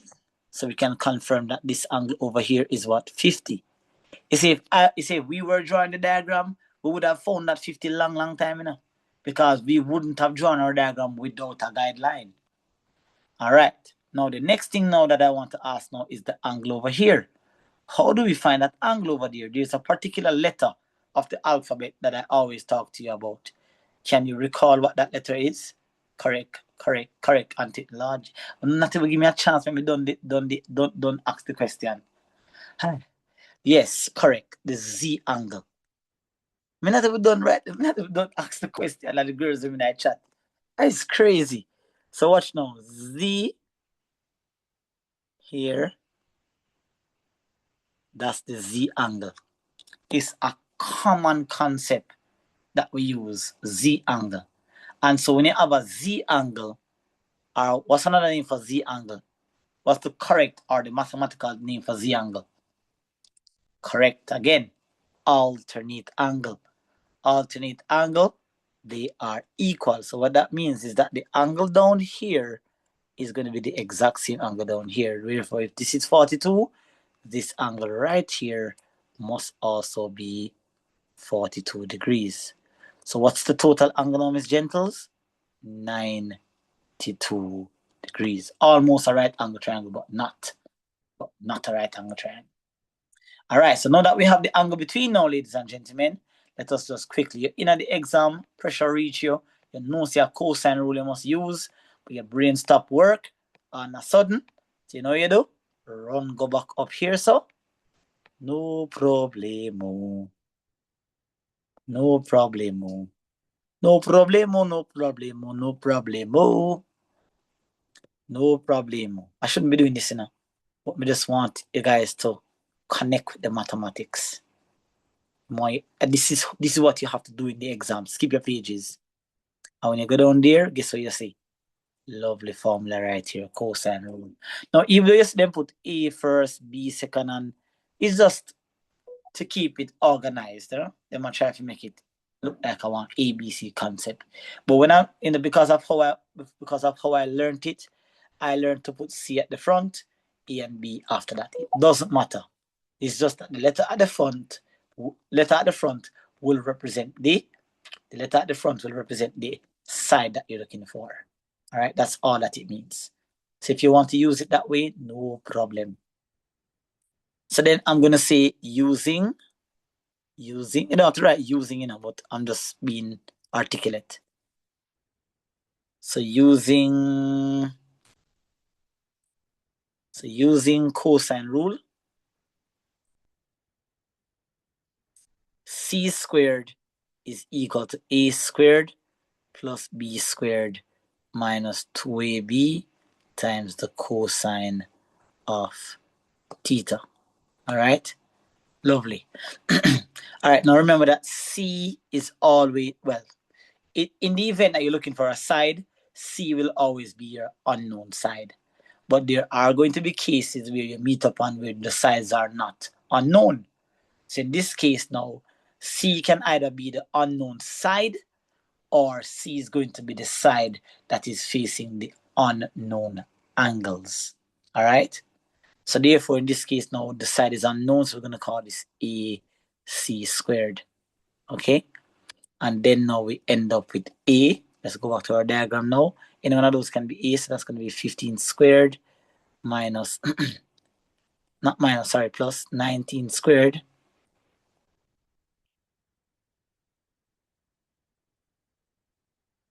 minus 2 times 15 times 19, Geneva and Antonia, want some answer shortly, multiplied by cosine of the angle, which we got to be 92. All right? So AC squared, we're going to go ahead now, guys, without wasting any time, work out this here, and then you're going to work out all of that right there. All right, so what is 15 squared plus 19 squared together? Correcto, 586. And then Antonia, what is 2 times 15 times 19 times the cosine of 92?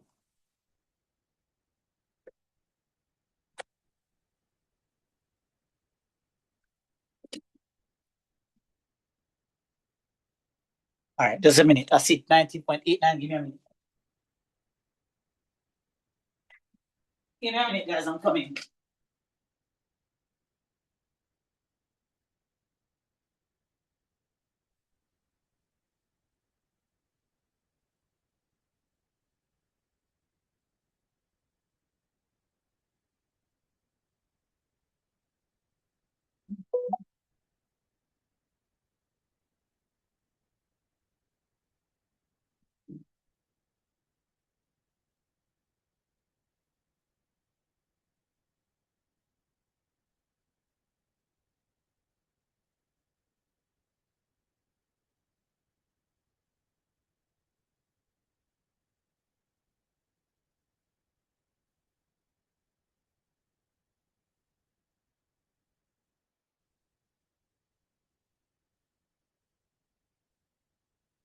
All right, so sorry about that, guys.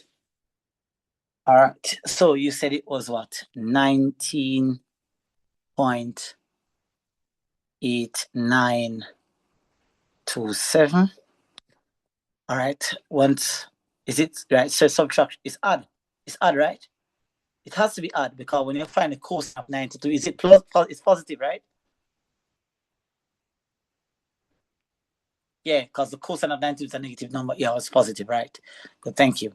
So AC squared is equal to, go ahead and, can you go ahead now and add those for me, please?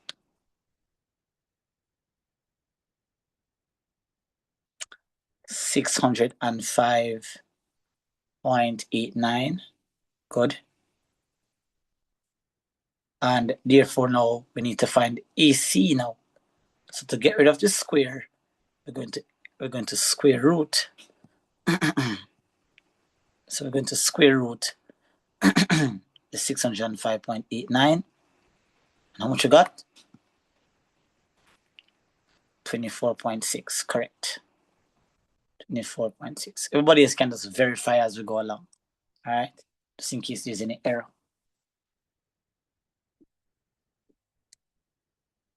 Okay, lovely. So that's 24.6. Is it kilometers? Yes, it's kilometers. All right, and that is it. Okay. All right, moving on down here. I'm not seeing any questions in the chat or anything, or nobody's not. So everybody Sorry, should be. can you scroll back down a sec? Let me take a screenshot, please. Okay.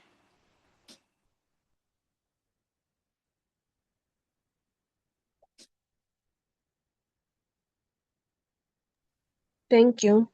You're welcome. All right. So now them must determine the bearing of town A, but please note, guys, the word here, from. All right. That's an English. So determine the bearing of tone A, but you have to measure it from tone C. So it's whenever you have something coming, whenever you're trying to measure something from somewhere, the north line must be established from that place. So what you're trying to say is that you need to put a north line at C, which is already there. So the north line is already at C, as you can see it here. And then we need to measure the bearing all the way to A. So what they need us to do here is measure the bearing all the way from here, come all the way around here. That's the bearing that they want.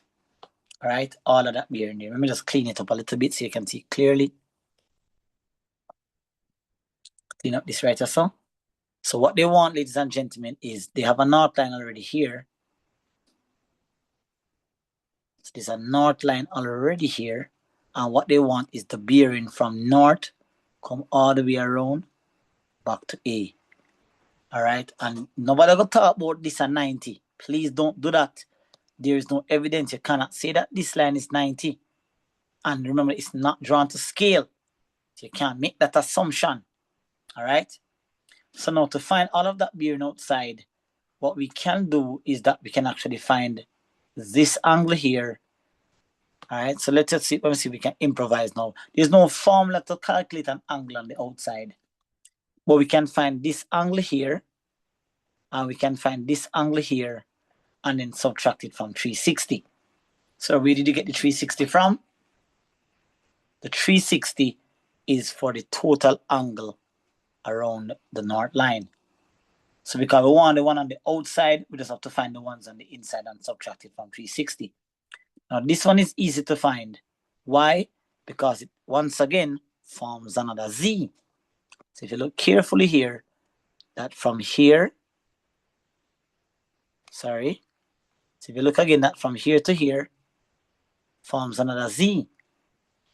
So therefore, this angle we get right, so which is 50 degrees, is exactly equal to this angle right here, which is also 50 degrees. So we find one portion of it. So, all right. So now we need to find this angle in here. So now, once we find that, we can take those two sum from 360. Now, after using cosine rule, ladies and gentlemen, what do you think we are going to then need to use to get to our answer? Because of how them work together. So as one sine rule, them work together, you know. So, and you can see the marks that you have to use, sine rule. So I'm not going to run my page up again because I already showed you the sine rule is up there. So sine rule is small a over the sine of big A, and that's equal to small b over the sine of big B. So if you were in that lesson, you would have learned, you would have seen where I said to you, pick a side, call it A. Let me grab a different color here. So I'm going to pick a side and call it A. So pick a side, call it A. The angle in front of it becomes big A. Pick the next side, which is what?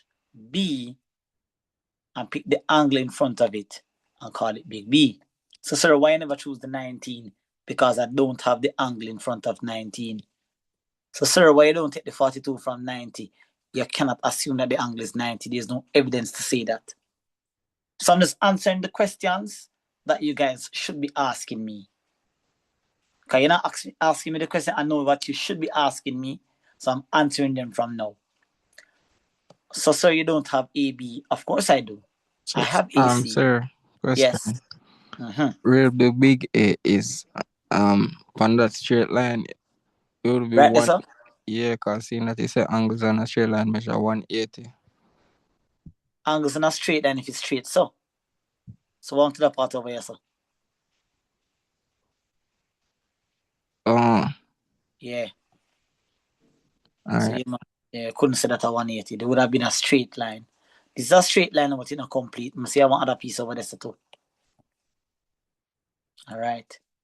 So this side now, whenever they put it on, one of the rules that I want you guys to remember too is every time you find one answer, put it on the diagram.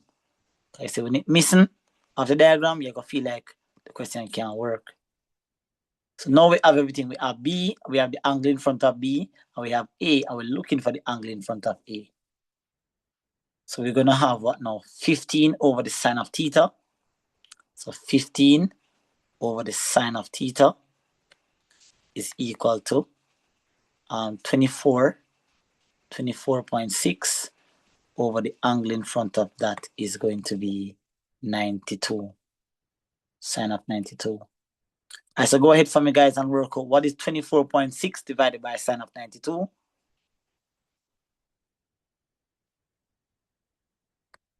(24.6 divided by the sine of 92).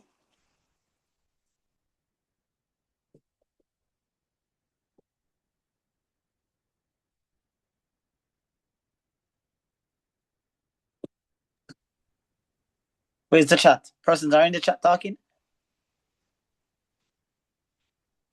Sir, I get 24.6. Okay, that's fine. 24.6. Hold on, wait. 1138. Oh, that's 24.6. No, Miss Gentles, are they in the chat talking? I want my computer freeze again. Because I'm not quick enough. They're not seeing them in the chat. Are they talking? Maybe it came off the screen when I was Oh no, they're talking. You're talking. Yes, sir. A while ago. Yeah. All right. And then now when the unknown is at the bottom, what do we do? When the unknown is at the bottom, what's the S word that we use? Just swap. Correct. Swap. So we're gonna have 15 over 24.6. And that's gonna give us the answer to sine theta. So sine theta then is equal to what is 15 divided by 24.6? All right, 0.6097. And then theta is equal to the inverse of that. Do we recall how to find inverse? Do you remember what buttons we press on the calculator to get that?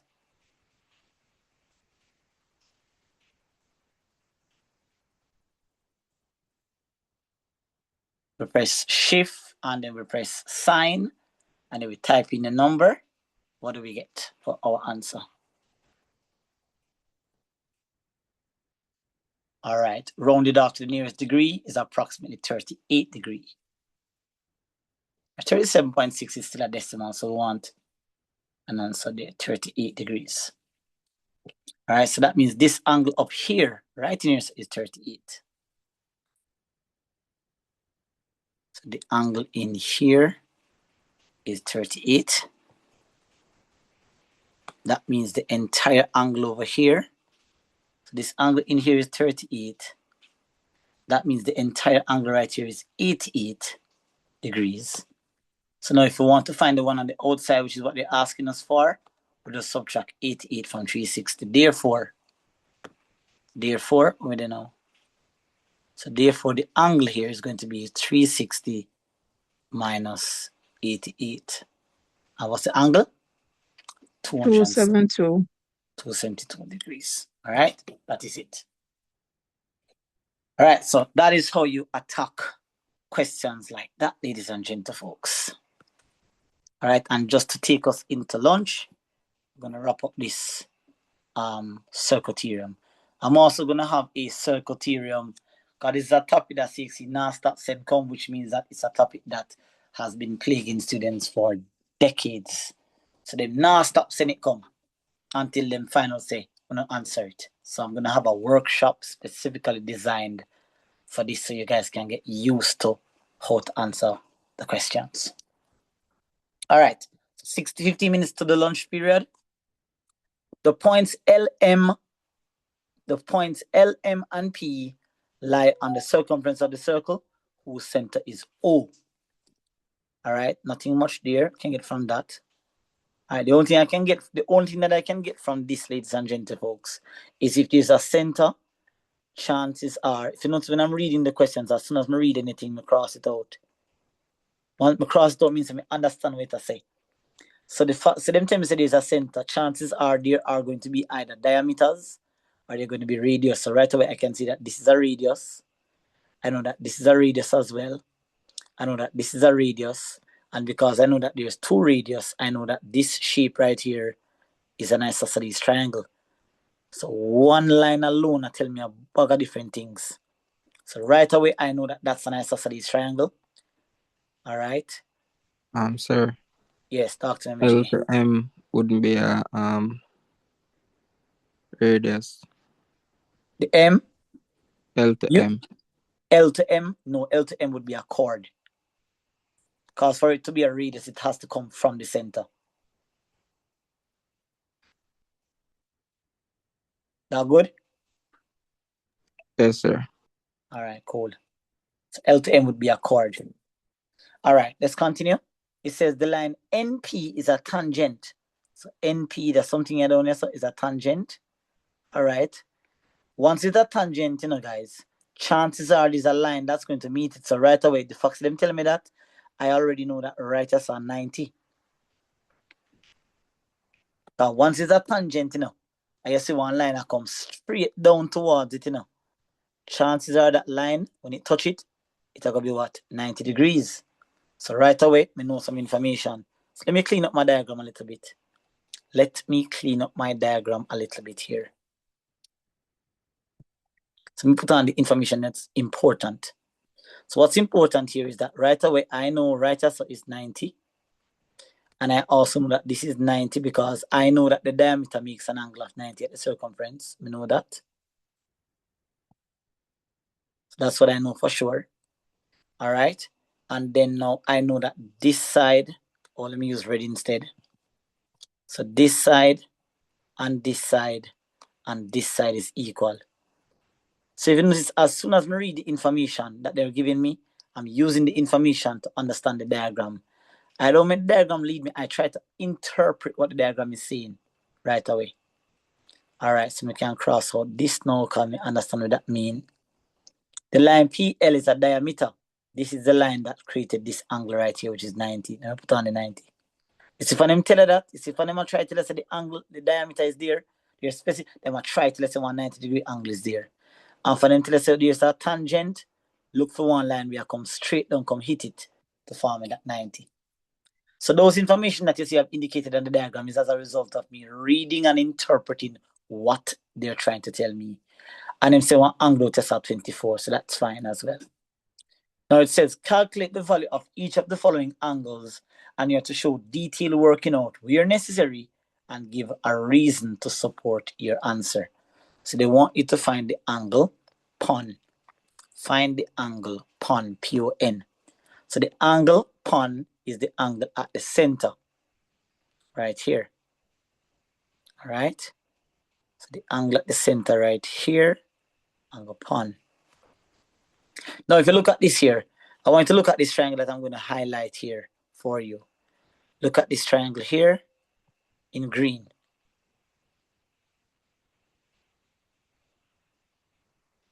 Is that right angle triangle right there? The angle right here is what? 24. And the angle here, so we establish is what? 90. So if you're looking for the angle up here, all we have to do is do what? Tell me what you think we would have to do. Know that we have that understanding. Subtract 90 and 24 from 180. Add 90 and Add them 24 and subtract it. and then subtract it from 180. Correct. So that would be 180 minus 90 plus 24.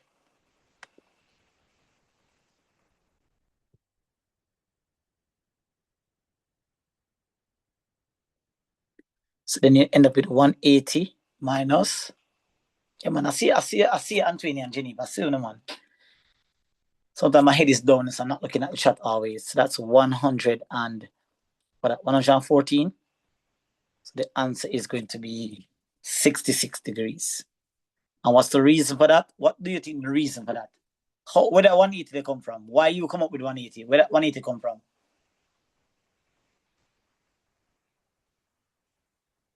Where you get that 180 from? What reason? Pardon me? Supplementary. That is correct, sir. The angles are supplementary. Or some students will say angles in a triangle measure 180. Right? In the supplementary angles is just a shorter way of saying that. So whenever three angles add up to 180, it is simply because they are supplementary. So that would be a reason to support. It didn't say a specific reason. It said give a reason to support. So whatever reason you come up with as to how you know to do that, then yes, Geneva, triangle adds up to 180. All right, moving on to the next question. PLM, PLM, PLM. So where's that angle? PLM, the angle up here. All right. So what do you think that angle is now? Hold on, remember see this angle right here, so now, it's 66, So what do you think that angle up there is going to be?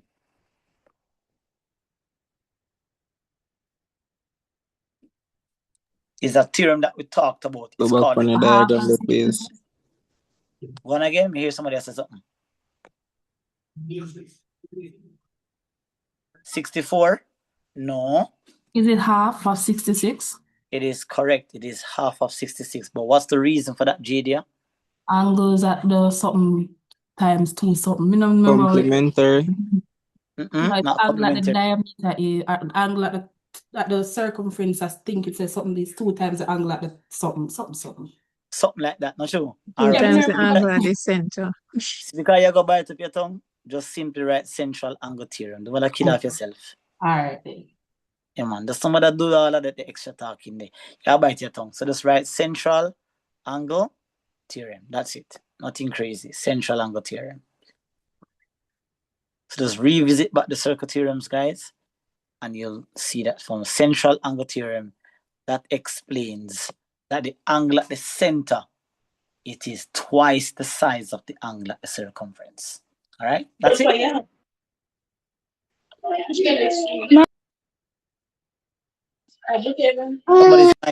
Somebody's mic is unmuted, please. Thank you. All right, PMN. So that's it, guys. 2 marks.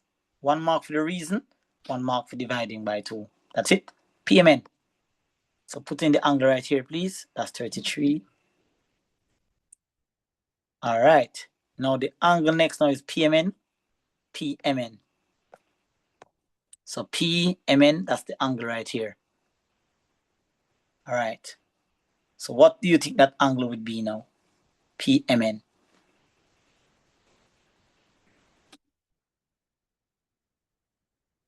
What kind of theory you come up with now? Look at it carefully. The angle right here. That's the angle you want. Remember, so this is 66, so try use any angle where they're close to help you. What would that size of that angle be? Sir. Mm-hmm. For the 66 part, you wouldn't add it. No. You'd add them minus it from 180 if you get from P to M. And minus it from 180, and what? If you get P to M, and then after that, the answer you get from there so to there, say that minus the 24. Yeah. A piece of what you say. Sir, it would be 57. Because it would take that from 180 and then you divide it by 2. That's what I was waiting for. So a piece of where you say Cohen is right. You'd have to take the 66 from 180 to get this piece here and this piece here. So let's do that first. All right, let's do that first. So firstly, let's say, all right, 180 minus 66 divided by 2. So that's 114 divided by 2, which works out nicely to be 57 degrees. What's the reason for that though? Because the 2 marks and you have support. So you'd say that the triangle is isosceles, right? And that's why you don't have to divide by 2, not so? Yes, sir. You could say isosceles triangle, or you could just say radii of the same circle. Radii of the same circle are equal. So radii of the same circle. Radii of the same circle. Radii of the same circle are equal.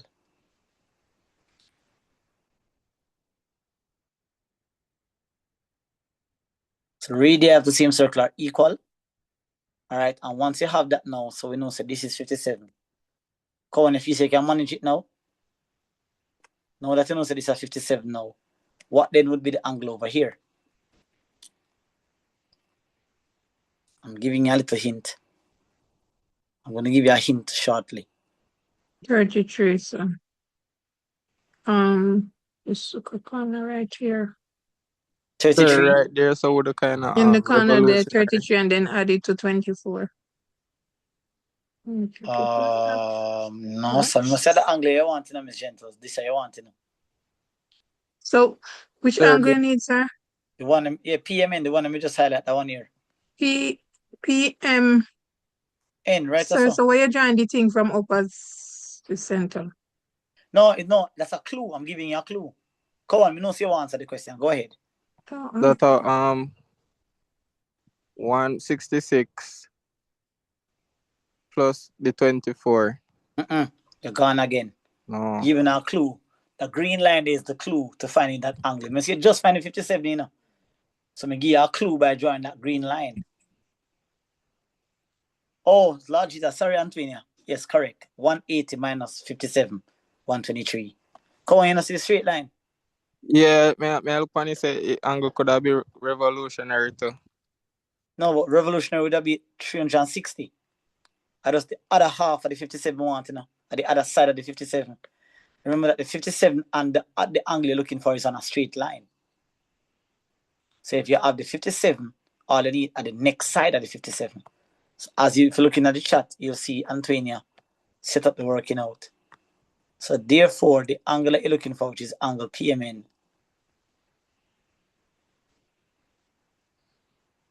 the green line was just a clue, you know. I'm trying to tell you that it's a straight line. So it'll be 180 minus 57, and that's going to be equal to, how much you get now? 123. 123 degrees. That's it. And then you just see, just like you always say, supplementary angles. Supplementary angles. So that is how now, you see, after this class, after this session now, and now I'm confirmed, so we definitely need a circuit theorem workshop. Because you guys don't fully get it yet in terms of visualization. All right, so that is 123 degrees right here.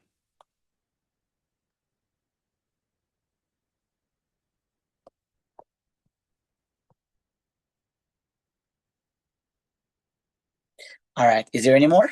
Let us see. Was that it? Oh, that was it. 123 degrees. All right, I will finish right on time.